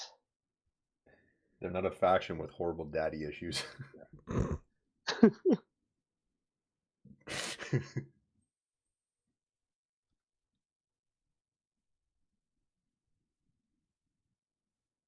I don't remember the name of the clan, but there's one orc clan that they were passing through the warp, and they ended up getting stranded on this planet filled with demons. And they were having so much fun fighting demons in the warp, they decided to stay. Yes. And Korn has basically given them his blessing there, because he cares not from where the blood flows, only that it flows. He just loves their level of enthusiasm and violence. There you go. They're just having such a great time. Sometimes people just choose violence, and it's the best of times. Why would orcs want Geller fields for their ships? Then they wouldn't get to fight demons when passing through the warp. Demons spawning in your ship randomly is the best part.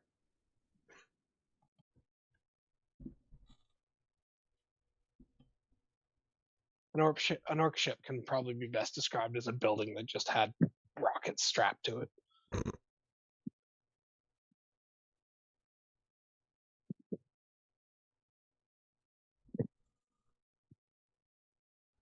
I wanted the driver's attention to the bug repellent. You're lucky it didn't do anything, but so Kale, as I just listened to it back today, Kale bought 8 packs and Ufthak had 2, so that is a total of I updated the thing, 200 doses that you have,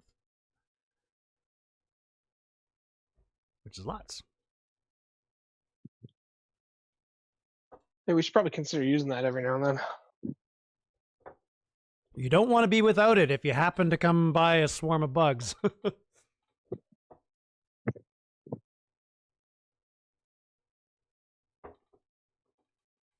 Which is something that Hugh would have told the party about.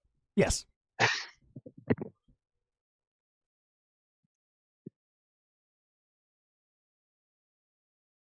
Don't touch the cactus, Alex. Demon loot boxes. Yeah, speaking of loot boxes, they missed one. There was a cache, and you missed it. Ufthak got his head teeths. Yeah. Head teeths. I was like, Ufthak would say to Grimnir or whatever, I hereby dub this animal head teeths. That's going to be your slang term for it.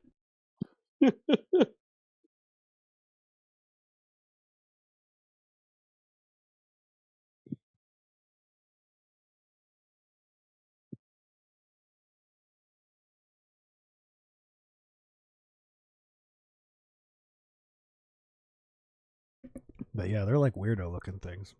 Put it up.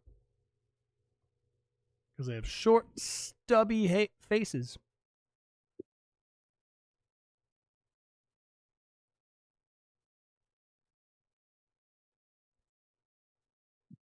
Most dinosaurs have. long noses. I always thought Carnos looked like they were like weirdly foreshortened.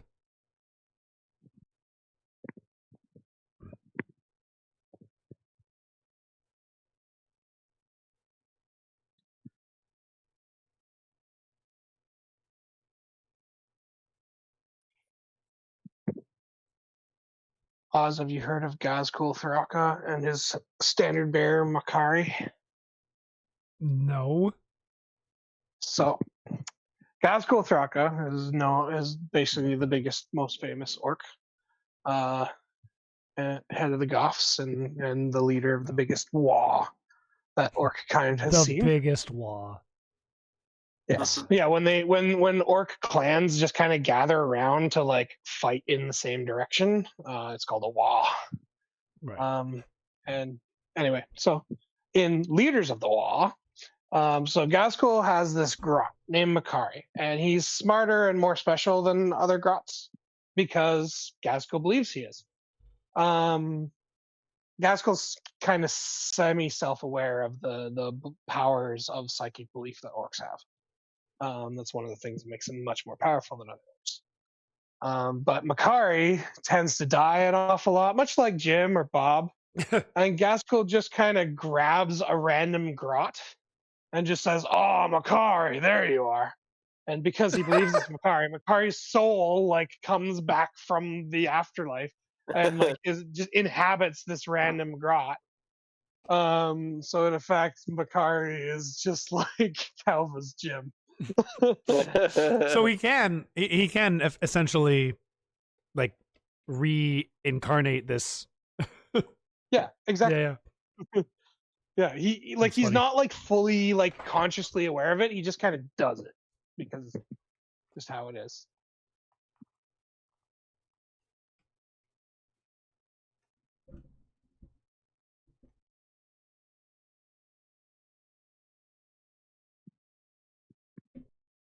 All right, I've made a note to take the break at 9 o'clock, not 9:30, because we weren't able to stop at 9:30. Fair enough. Note made. That's kind of right in the middle too. It's hard as like that Greg isn't here to stir shit up and talk about this was supposed to be a break to talk about random shit, which you're doing. But you're kind of the only one doing. I don't know. I think This is the prevent Spencer from falling asleep conversation. So we could Oh, I'm good. Oh, I know. I'm just I'm good. drifting it's to not grab you. like some just a drink and food because yeah, both thirsty and hungry. But I'm still actually hungry. the one who's a little on the tired side today, so I'm actually just kind of pacing around the house. And I'm glad you're talking to having myself a awake. good time, though. Ufthak's having a great time tonight. Let's see if we can get through the next day. Oh, this is not going to be great.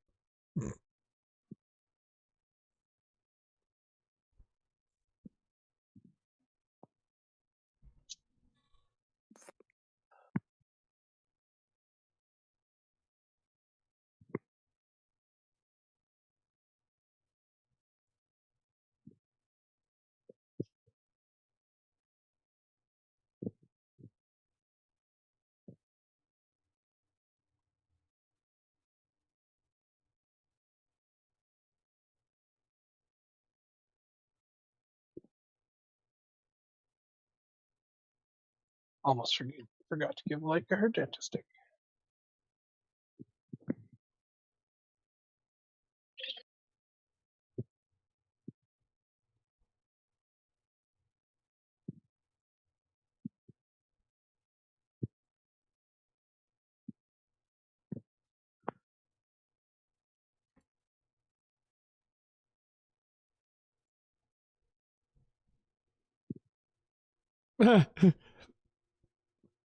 It's over. I'm at over 17,000 steps. Doing what? What are you at 17,000 steps doing?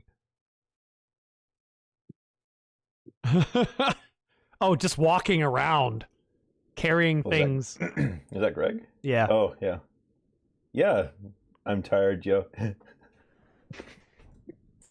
Moving's hard. Oh, I'm tired, boss. Even when you've done it a few times, it's still hard every time. It doesn't get easier. No. See, this is why you need to like hire people to move your shit for you. Yeah, luckily the military does that for us. Yeah. But honestly, even when you do have a moving company, there's still a lot. Yeah. Well, because you have to organize all your worldly possessions into cardboard boxes and hope nothing breaks.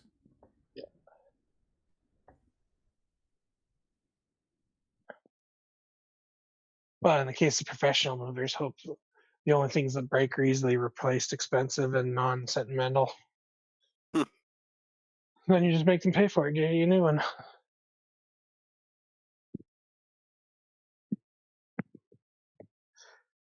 When I moved from Gagetown to Halifax, on my I've got this Bowflex elliptical trainer thing, and they broke the power receptacle on it to plug it in. And so I called up Bowflex and I asked them to give me a quote for the part and for a technician to come out and replace it. And they're like, "Oh, it's really easy. Our fees for technicians are pretty expensive, but we can just send you the part. It's like a $20 part, and we'll send you instructions. It's really easy to do yourself." I'm like, "No, you're not understanding me. I want a quote for a technician and a part."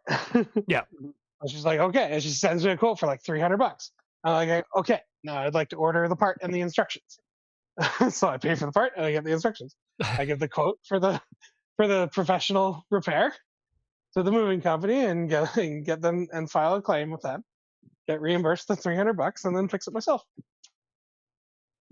There you go.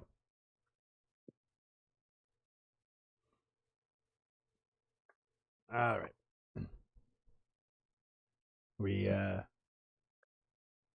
Has everyone good? returned? So feel got a little wiggle out? Feeling a little better? I'm here. How you doing, Pete? Peter. Feeling good? I'm good. All right. I am good. Let's do this. Let's see if we can. Let's see if we can crank out another day, and hopefully it's a little less eventful. Who knows? Who knows? Maybe we'll get stuck in the middle of a day. Go figure. Wait, but go figure. I'm a perfectionist and a Type A personality that needs to be. So 90% has been done. Oh, right. Yeah, Greg actually hired someone to come and move boxes, but he's already almost done. Because of course he is. All right, that was day 33. We have bunked down. It is time for day 34. Let's very quickly. Yesterday, a ton of water. You got lots and lots of water because it was raining really hard. And so you have 15 gallons per device. So 15 times 4 right now. I think it's still 4, yeah. 60. That's like 60. Yep, 60 gallons of water. Minus the 14 we needed to drink. Yep.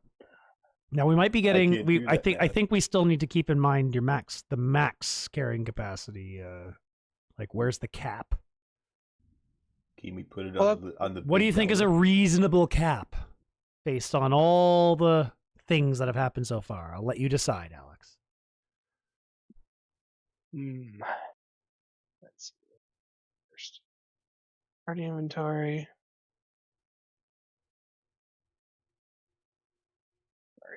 Add it here. There it is. Well, we were at 300. I think 300 is a fair max. 300 gallons? Well, that's what we had from what you said before. 30. From the hours. Was it 30? Oh. Wait, I'm talking about max capacity. Oh, sorry. I was looking at pounds. It was 30. So 30 gallons, the 300 Okay, pounds. yeah. Okay. So 30. Okay, let's call it 100 gallons. You can carry 100 gallons of water? Well, I can't, but Crumpy can probably carry it, yeah? Well, Crumpy can't anymore. Crumpy's dead. Oh, yeah, you have to make a new Crumpy. Well, it's camp. It's a new day. Have you made a new Crumpy? Yeah, exactly. Yes. This one's called Princess. And it's red and it has horns. Or head teeth. Head teeth. Okay, just gonna have to keep putting a new token in every time. Much like, well, there's only 3 different options. There's Celestial, Fey, and Fiend. That's fine. Okay, so you can put the Fiend one, or this is the Fey one, whatever it is. No, this is the Fey. The Fey one is the one he did, right? The Fey one was Crumpy. Yeah. Yeah. Yeah. So this one's Fiend. All right, so you go ahead and post whatever that looks like, and I will make the token when the time comes. All right, it's a new day. You settle down for camp. You're now by the horrible choking shore. It's very gross. Lots of water. I've already removed everyone's rations for the previous day, so already ate. 60 gallons of water. You can carry 100 gallons of water? That seems like... Well, our limit... Our limit was much less before, but then you said... Well, yeah, I'm just saying, but I'm just thinking just in pure amounts. Like, yeah, I guess 100 gallons if you get into dry spell. That's just 100 gallons. That's too much. Or we can call it 50. Say that's too much. Because what's a day? A day is 14 for everyone to walk. So I'm gonna say, like, at the absolute most, you should only have 3 days worth of water on you. So like, I think 50. So 100 gallons would be like 375 liters. Yeah. Kilograms? Yeah. Liters. So that's 300 kilos, or almost 400 kilos. Which obviously Crumpy can carry. The 30 gallons we got, we kept it simple and made it 10 pounds a gallon, so it's 300 pounds is the 30 gallons. Yeah. I know it's not exact, but just trying not to overcome. So I'll say, once you hit 40 gallons, let's say you can carry 40. Okay. And you just top it up. Because if you get a dry spell that's more than 3 days in a row, you should probably suffer a little bit. Like, otherwise it's too. I know I said I wasn't keeping track of it, but come on. I asked the question earlier. You did. That's true. I just didn't want you to have to micromanage the Firkins. That's really all it was. Fair enough. It's just like as a total. Here's how much. Like, okay, so you get this much because I figured out you definitely got a lot more. You just got 60 more gallons. So yeah, you can only carry 40, so you're full. Basically, you're full. Cool. Excellent. New day. As the sun comes up, it is a dry morning. The rain over the course of the night. The ground is cracked in the rain. The wind has shifted direction. The storm has moved on out further into toward the ocean. Now it's very dry. We are ready for our new day. What sort of pace would we like to set for the day?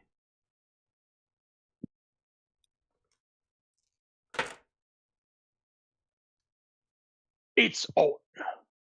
Let's take it slow. I don't like the heat. Anyone else? Sounds good. Sounds like it might be a pretty... something to fight. Sounds like it might be a pretty hot day. So you're taking it slow.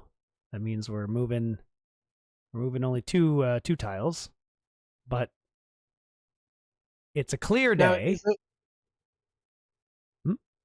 You said we're in kind of like a basalty area. Is like this hot? Is this like hot with lots of foliage, or are we now like outside of the dead foliage? Like it's it's like there's foliage, but it's all yellowed and covered in ash. Okay, it's all like this around here.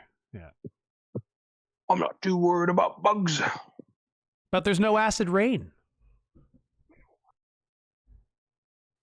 Yeah, but the bugs. Hugh also seems he's like as long as we stay close, as long as we stay on the coast. Hugh doesn't seem to worry about bugs either.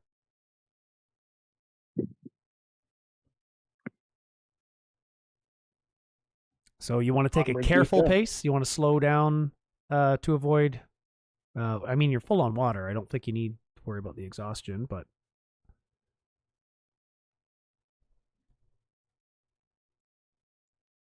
Day 34. Ufthak was just making a suggestion. But yeah, nobody responded. I was like, nobody's saying anything. Yeah, I'm good with it. I agree. Casual stroll in the sun. All right. Are you going to stick to the coastline, or are you going to... I think we should stick to the coastline. All right. Yeah. I am going to try for an inspiring thing. Bruce is going to attempt to inspire everybody and see if like, Oh, after that, knocking those horny blokes out last night, I reckon we can make some good headway today. It's a nice clear day after. What do you think? he said you want to be careful, but he's recommending that we just we hoof it and see how far we can get because we have an advantage of a nice clear day. I say we hoof it. Hugh Go ahead with you. I would say Hugh says like, well, with the rain gone, we don't have to worry about it. We're getting a little bit closer, but you want to be careful out on the flats there. There's no shade, so if we're good on water today, but he figures he's glad that we have full water for the next couple days because we probably won't. But we don't have to worry about exhaustion. After finishing affixing the Ed Teefs to his helmet, Ufthak puts it back on. 2 hours remain till what? 2 hours remain till what? Good question.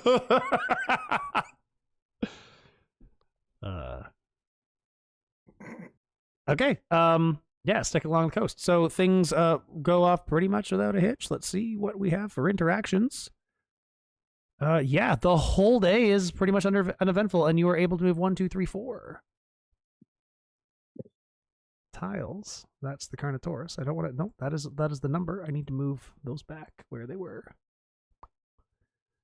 Yeah, we got 1, 2, 3. Anything anyone wants to do during the day? About halfway through the day, a big wind picks up. A very hot wind from the north, blowing down. It's a very sweltering hot day right in the middle. Everyone go ahead and make a Constitution save.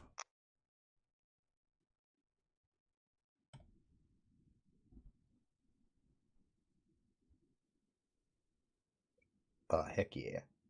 Good. Bruce has got to make one. Hugh has got to make one. We're on the coast. Can we take some time out of our day to cool off in the water? Sure. You can try that if you want. Beach day. Beach episode. Beach episode.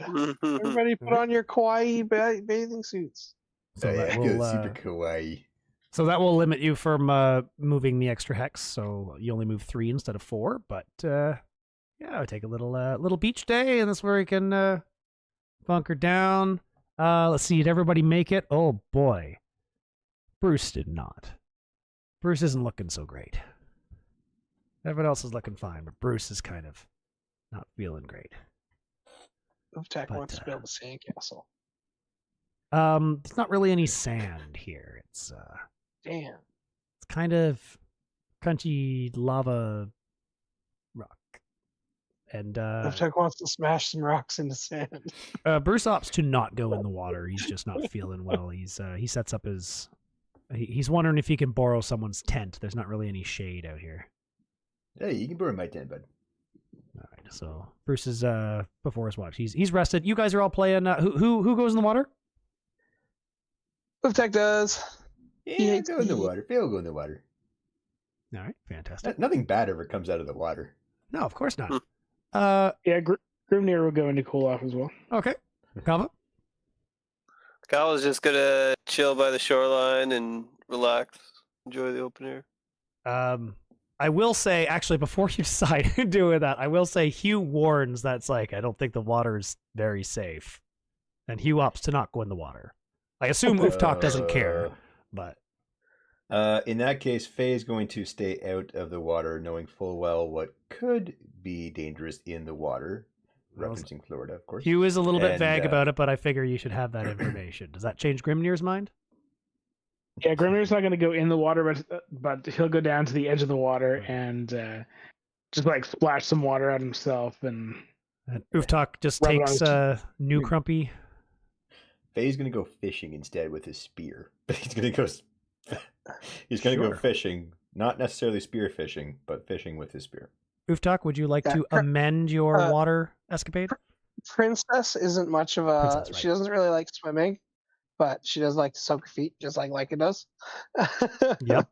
And Uftak's gonna like kind of wade in and cool himself off, like without a specific threat or advice. Like it's kind of dangerous, isn't really enough to dissuade Uftak. No, I didn't think it would be. He'd be having fun with compared to Princess. his.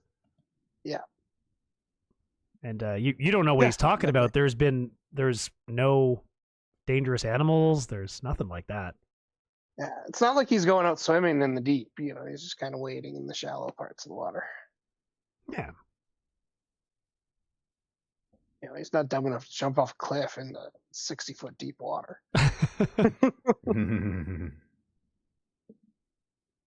Why can't I find? Oh, there it is.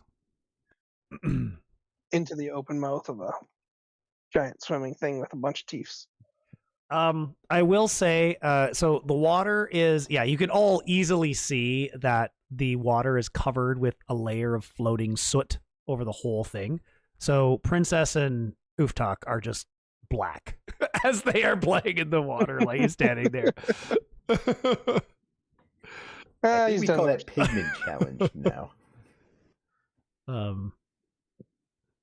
Nobody attempts to Oh, drink great. the water. Uftak's going to get canceled for doing blackface. Yeah, but it's like the dirtiest, like grossest possible blackface. Does it count? Because Uftak's kind of brown, green-ish.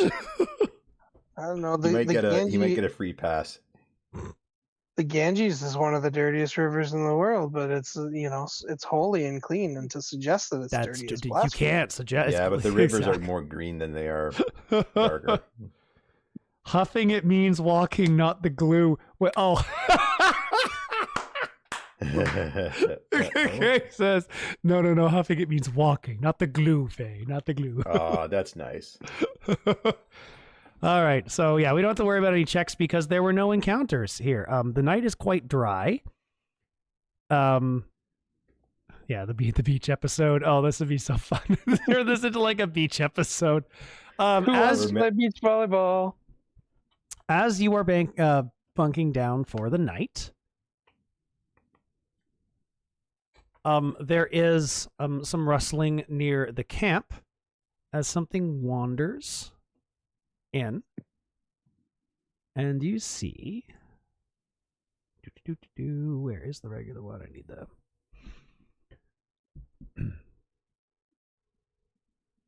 Wandering into the campground is a roughly 8-foot tall, long-necked dinosaur that appears to be just wandering around and appears extremely curious. And it's I'll show you a little picture of it. See if I can find a Plateosaurus. This is a Plateosaurus. Although underwhelming, I'm just going to read the description. Nerd time. Although underwhelming by later dinosaur standards, this Triassic titan was the largest land creature of its time and an ancestor of the largest creatures to ever walk the earth. At 30 feet long and almost a ton, Plateosaurus would have been a formidable presence and an impressive target for predators. It is a curious forager. It lived during a time of scarce resources and rampant predation. As a result, they can digest a wide variety of foods, are highly resilient to extreme weather, and can go many days without a drink of water. They also have an extremely curious nature and love to try new things or explore new territory. Unfortunately, being undeterred by typical warning signs, they sometimes consume toxic substances or wander into dangerous environments. This makes them not ideal as mounts or pack animals. They do, however, make an excellent companions for adventurers or explorers looking to brave unknown lands. Dude, let's make it our pet. Bruce is already going to be on that, so if any, I just wanted to give you that because Bruce has been looking for a pet dino for a while. But if anyone else is curious about this thing, yeah, Plateosaurus. Let's see if I can find a picture of one. Plateosaurus. Grimnir would definitely support any effort that Bruce is making to tame the dinosaur. Some pronounce it Platiosaurus. I think Princess would probably wander over close enough to give it a bit of a sniff, but not like necessarily interfere with Bruce and Grimnir trying to tame it. But she's kind of giving them like an expectant look, like, "Hey, can I eat that?" It immediately comes over and starts sniffing Princess and seems very, very curious. You notice that it has large slashing claws on its front hands, and it seems to walk on two legs, but occasionally when it's sniffing around, it'll walk on all fours. That's an interesting looking lizard. Mm-hmm. Very, very old. I guess I dinosaur. would put it about on the same size as Princess. So Princess wouldn't necessarily, pretty close to the same size as Princess. Probably wouldn't. It's Princess rough. wouldn't be looking to eat it. It's Squigs usually prefer to, eat in one or two bites. I think I have it considered. It's considered large. Yeah. So even though it's longer than large, but like mass wise, it's just considered large. Yeah. So Bruce is going to immediately attempt to animal handling that shit. Oh. 25. Never mind. No, go ahead. I was going to say Grimnir would be assisting, so if that gives him advantage, then that 25 is pretty good. I mean, you could also make an animal handling check. See. No, this is all Bruce. Oh, okay. I don't know how you would assist. Like, yeah, with the assist, I don't know if assist for advantage is how I really want to do things. I do like if you want to be part of it, you could also endear yourself to the Platiosaur. But it is going to. I'll just for shits and giggles, I'll roll an animal handling. See. I mean, Bruce is already kind of. Bruce is gonna use his animal friendship ability.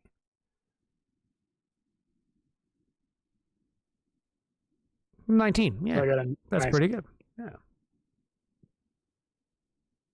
I think Ufthak would like to attempt to do like some kind of insight to see like how big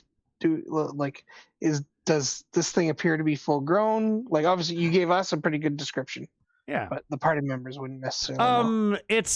So Grimnir is confused because Grimnir has seen long-necked dinosaurs before, but they're usually giant sauropods, right? This is far too small, so you think, oh, maybe it's a juvenile, but then it's clearly and Bruce immediately starts going over because like Bruce, the animal expert, doesn't know dinosaurs, but he's like, oh yeah, look at the way they carry themselves. These things are this bloke is old. He's looks like he's seen some shit. So yeah, it's a full grown. Just like Bruce. Bruce found a spirit animal. First, like, oh yeah, there, mate. Yeah, Bruce is quite happy to have this incredibly curious. It doesn't seem hostile. It's definitely big, in the sense that it probably could move things if it needed to, and those claws on its fingers are nothing to sneeze at. But otherwise, it has an ability called Curious Creature. The Plateosaurus has advantage on intelligence, or has an advantage on investigation checks. So it is an investigative. That's quite the creature feature. Mm-hmm. It also has the Brave ability. The Plateosaurus has advantage on saving throws against being frightened. There we go. I'm just checking to see what was the info I was looking for. 13. Bunk down for the night. We could probably get through another day because like that took that took 10 minutes to do that day. What do you guys think? Yeah, cool. Try one more. Let's go for it. Yeah. Yeah. All right. Yeah. That was the end of day 34. We're moving along. The Platiosaur has seen its place. I will. You know what? I'm gonna draw the line. I keep drawing the pen line every day. Boop, boop, boop, boop,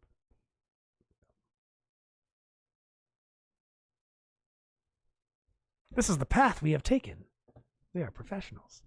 All right, let's run off. I will. You haven't found any food. There's not really anything to eat here. It's pretty sparse in that respect, but I'm going to knock off some more rations. Another 7.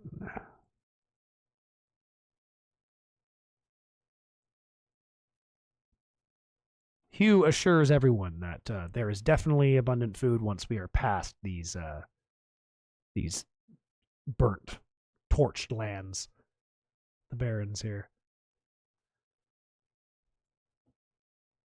All right. You gain no water from the previous night, but Okay. whatever you have left over after consuming 14. So if it's 50 minus 14, should be good. If you wanted to give the Plateosaur some water, it would take a half. It would take half of what a large creature would. So a large creature normally would need. I have delays here.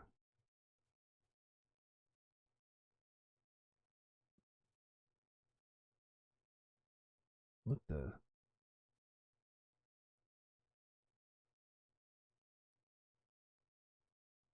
I used to have a whole list of.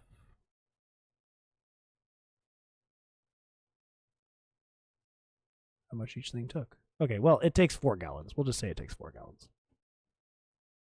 Bruce would definitely want to give it some water, at least for the first little bit. So if you can mark off another 4 gallons. Cool.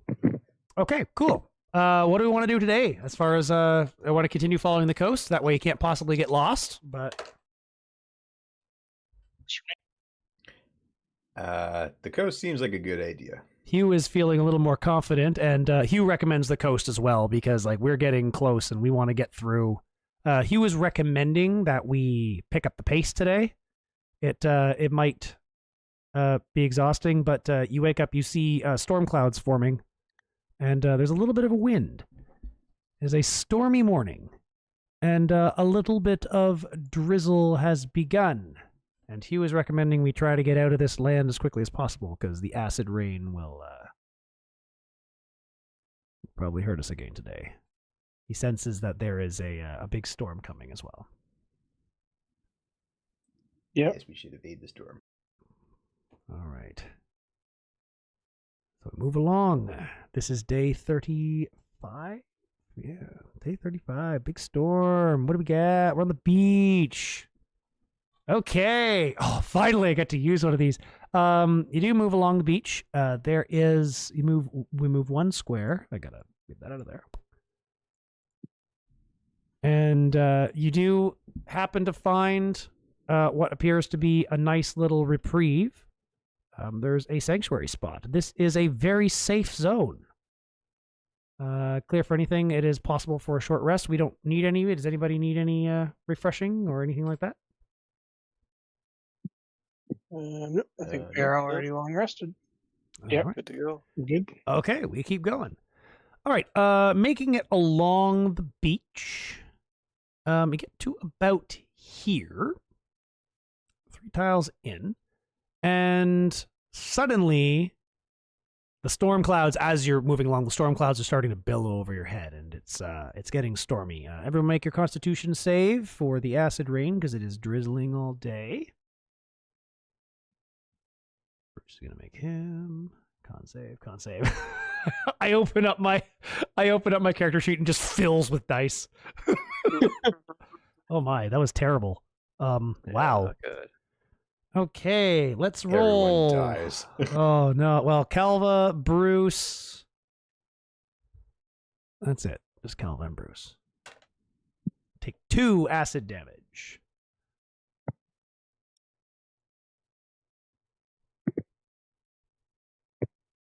And as we are going through the rain, as we get to this spot, it just begins to pour again, like absolutely torrential downpour. As a big storm again, a stormy day, heavy rainfall. Our visibility is limited to only 100 feet.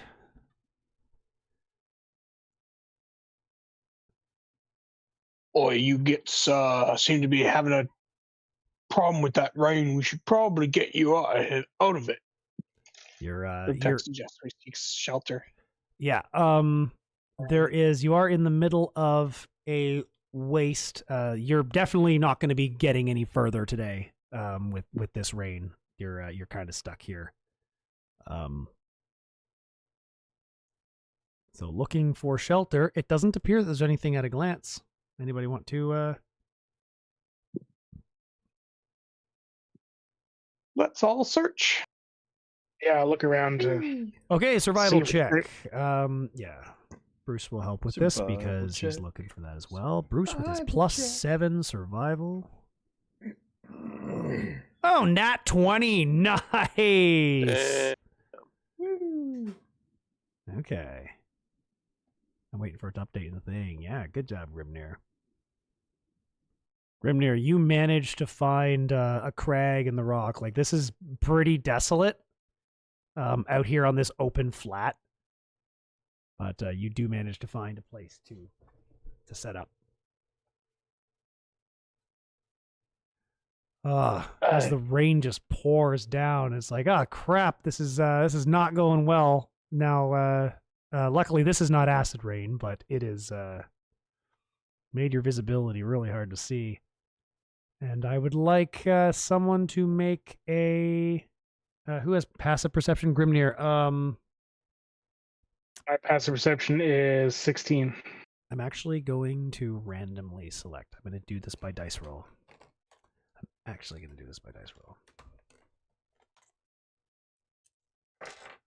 Doopy-doo. Where are we? Oh, I've been looking forward to this. I was hoping this would happen. Yeah, I don't want that one. I want the hydro. Where is the hydro? Yeah. Yeah, I'm going to use the hydro. Okay. Let's switch everybody to camp. Let's get rid of the Gorallans and the old camp and put everyone back where they were. We don't have Crumpy. Oh, do we get a do we have a princess? I have not generated. Beach day. Nice. Thanks, Greg. It's beach day. I'll make them before next session. That's fine, yeah. No, whatever. I'm going to drag everybody. You're going to have to put yourself in your own tents. I know it's still in the jungle. This is our tent map, but just pretend it's on a beach.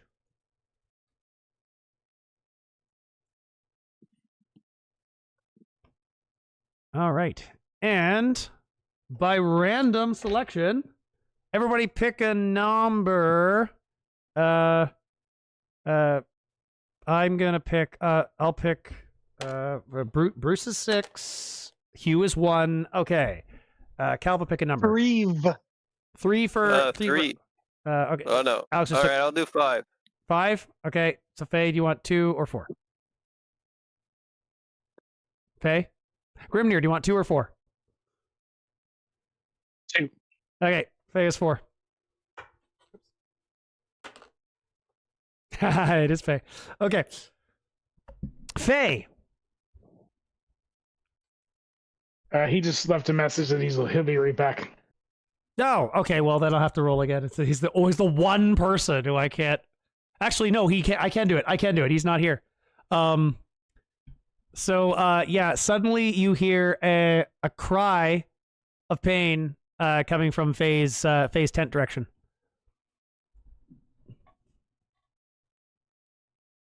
As you're desperately trying to get things clamped down, in the wind is howling and the rain is pouring down. It's really hard to see. Can anybody even see that far? What's there, 50 feet? Yeah, I guess everybody can see Faye's tent. Visibility is only, what does it say, 150 feet? So that's still within the confines of the map.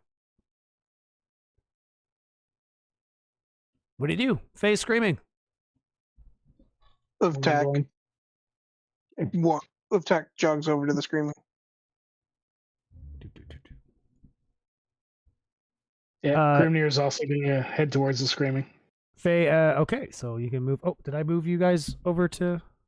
Oh yeah, I moved the map, I think. Sorry. Everyone has access to the camp map. Yeah, Grimnir's moved over there. I will go ahead and do this. Faye has put his tent right beside the water. Because he was enjoying beach day. Yeah, beach day. Faye is nowhere to be seen. The water is dark. It is raining. Just imagine, just to the south of. I will draw a line. I will just draw a line. Wow. You know what? I'm even gonna, just for fun. My super.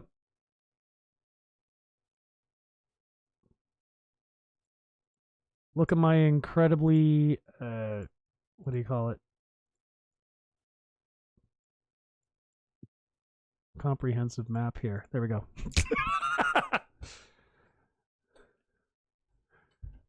Nothing to be seen.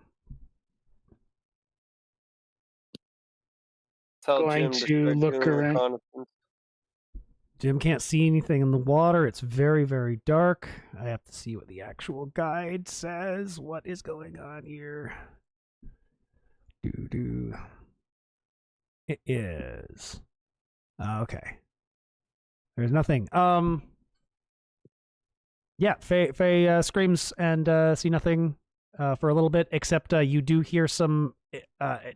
Anybody who has best perception? Grimnir's over there. Yeah, so Grimnir, you are able to. You pretty sure you hear splashing in the water. Okay, I'm gonna head towards the splashing. It is in the water. I'm gonna call out. I'm gonna call out to Faye. Faye, is that you in the water? And I'm gonna head towards the splash. I'm gonna go right up to the edge of the water, and see if I get a response. You do. You are able to make out. It appears that there are two. You see two really long necks. Seem to be fighting, and they're tossing Faye back and forth. How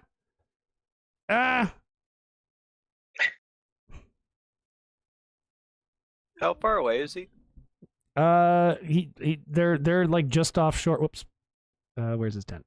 Sorry, I would have. Like more than 30 feet. No, I wouldn't say more than 30 feet. He's right there. Yeah, they're like just here. Yeah, that's probably better. Within 15 feet of shore, I would say. I'm gonna cast Blessed on him, or not Blessed, sorry, Sanctuary. Oops. Just to make sure. Ufthak Oops. pulls out a javelin. Oops. Well, that is not what I wanted. Darn it. This is not working. Suddenly my thingy's gone. Okay. All right. There we go. Fixed. Sorry, what did you say about javelin? Ufthak's fixing to throw a javelin. Does anybody have any objections? Nope. I'm casting Sanctuary on Faye. Okay. Does Sanctuary have any kind of aim? No, it just happens. Okay, so as you see that Faye's out there. All right, go ahead, Ufthak, try to make a hit. Okay. Actions. Is he within 30 feet? Likely. Looks like it. Yep.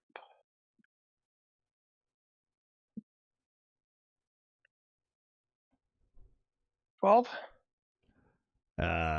Nope, not quite. Not quite. It definitely dips its neck back in the water. I've got 6 of them. If All anyone, right. But it definitely noticed. It definitely noticed, and it seems to have given up on Faye, who is now in the jaws of this one. Does Sanctuary do anything for him? Sanctuary. Oh, You ward a creature, educated attacks. Well, he's already been attacked before you use Sanctuary on him. He's in the middle of being attacked. Yeah. But just to see what this does, against an attack, until the spell ends, any creature who targets the warded creature with an attack or harmful spell must first make a wisdom save. You know what? I will go ahead and just make the wisdom save. Just in case. It's good. It's 19 plus its wisdom, which is 2, so 21. Yeah.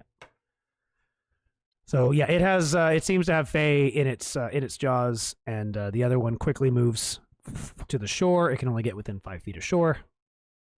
I cast fireball. No, I'm joking. Actually, it can get close to the shore because it has big long neck. Hydrotherosaurus that has a stupidly long neck. Roll initiative, I guess. I suppose. Fae still in its mouth.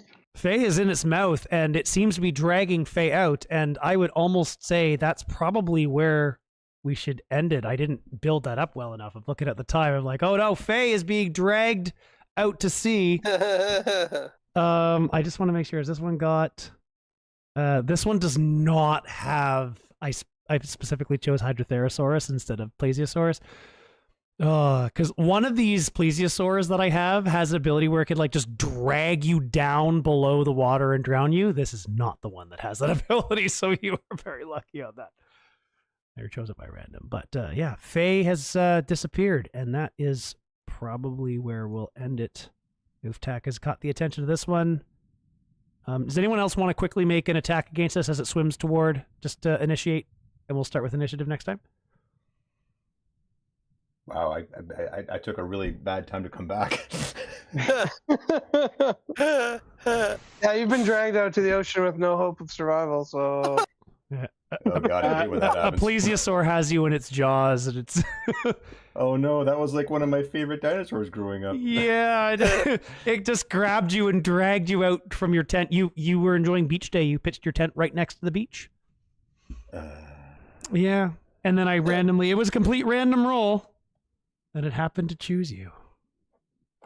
So if we get an attack before we're ending, Grimnir would fire a crossbow bolt. Yeah, at the I'm going to allow one each of you to make a reaction of some sort, along with Ufthak toward this thing. So crossbow bolt, go ahead, roll to hit.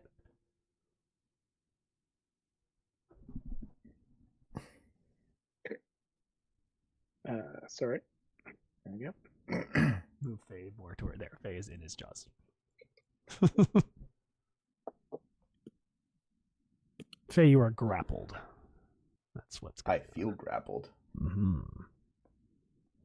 So it was a 13 to hit. 13. That does, in fact, hit. Excellent. Roll some damage.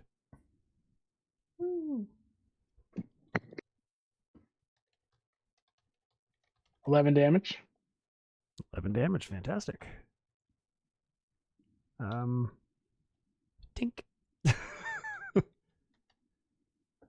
Is a big boy as far as plesiosaurs go.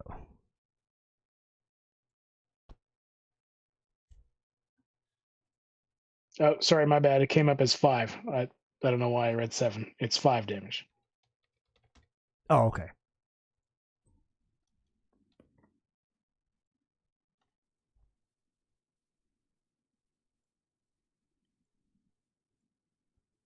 Well then, that's better.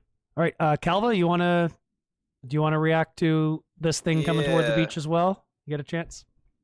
I'm going to. I'm assuming the other one's still within 30 feet.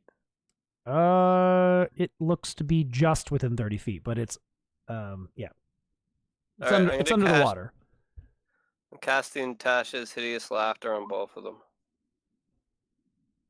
Okay, and that has a area effect? No, but I'm doing it at a higher level, so I can cast it on an extra target. What is the intelligence requirement for Tasha's Hideous Laughter? Yeah, that's what I don't know. Yeah. I'm taking a gamble. Yep, that's fine. Thank you for pointing in chat. That's good. It laughs uncontrollably if it is capable of laughter. If it can't, it just is prone. That's fine. So if it can't laugh, it's just prone. It does require concentration, so you are now concentrating. So I'm just gonna put a Yeah, so that means the blessed is gone off of. the ward, yeah. And Faye, I'm gonna get you make some kind of strength save as you are grappled. Okay. It does Release not. me. Neither of them react to the laughter. Strength save, no. You are still firmly grappled in his jaws. And that is where we'll end it. Will Faye survive the the sudden attack? Find out next time. Plesiosaur. It is. This is a very large plesiosaur. Hydrotherosaurus is the second longest species of plesiosaur, besides like an elasmosaur. Okay. History Yeah, check. that Why are we doing a history check? Sorry, I'm just messing around with something. Oh, okay. I was like, do you want to know something, or are you looking for? This is the first time we've encountered any plesiosaur. I was just happy to see it because the encounters are now pre-generated for me. So I'm looking at the list of like, oh my goodness, we get plesiosaur today! Yay! Yeah, that thing does not look right. Mm-hmm. It's an angry, freaking looking dinosaur. The Hydrotherosaur? Did you actually look up the actual Hydrotherosaurs? Yeah. It's like, Yeah. oh man. It's yeah, they're gnarly. Any plesiosaurs are pretty gnarly. It's like, so this is one of your favorite animals? Yeah, well, when it was one of my favorites, like I was like 6 and I had 6-year-old versions of this. Because you pictured Plessy from Super Mario. Yeah, it was like something like that. Like, and then I think it just evolved into something more Pokemon oriented, and then eventually I saw a picture of it, like, you know, IRL, like this. Ooh. I'm like, no, this thing looks like the shit that would make me scared of the ocean. Sorry, guys, I'm fading fast. I gotta go. That's it. I've called it. We're good. We're good. Oh, good. Appreciate it. Have a good night. What did I say? I was gonna finish up. Yeah. Any thoughts before we end off? Any thoughts about it? I got a little bit too casual toward the end, I found, but I like the new travel mechanic. Yeah, it's Covering more ground. yeah. It also makes me feel like we're making progress.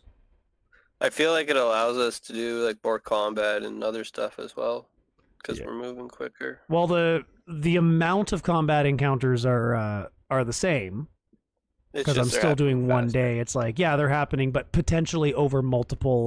Like for example, the Gorallans was a morning mountain encounter, and then the Yeah. Carnotaurus. Well, it's Allosaurus, but the Carnotaurus was an evening encounter for the Yeah, beach. So because you're in the mountains in the morning and then on the beach in the evening, we got both. Sweet.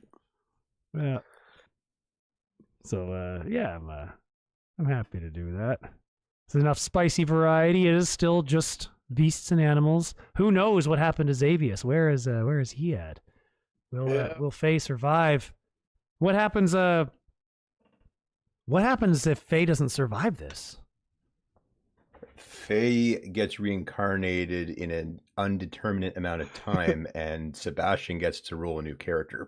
Faye, I just like how potentially Faye's last day was beach day. Like, You know what? That's sometimes that's more than sometimes. Some people ever This get. image is great. Can someone post that into like the main Discord? I don't want to post things as me because then it looks weirdly conceited, but I didn't even see there's like little you got a little red bongo. Oh, and Jim is also a tiny dragon. Oh, but we do have a Xavius in the photo. Mhm. Greg put Xavius in the photo, even though Xavius is not in the photo. And also, No. Grimnir is a drow for some reason. Technically, Xavius is actually through the net. Oh, well, yes, AI be AI, but I was going to say that could be construed that he's more like an And- illusion. Ufthak is some World of Warcraft character.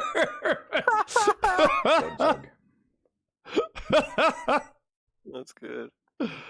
I think that's enough for YouTube. I'll say goodbye to them. Goodbye, everyone. Greg, good night.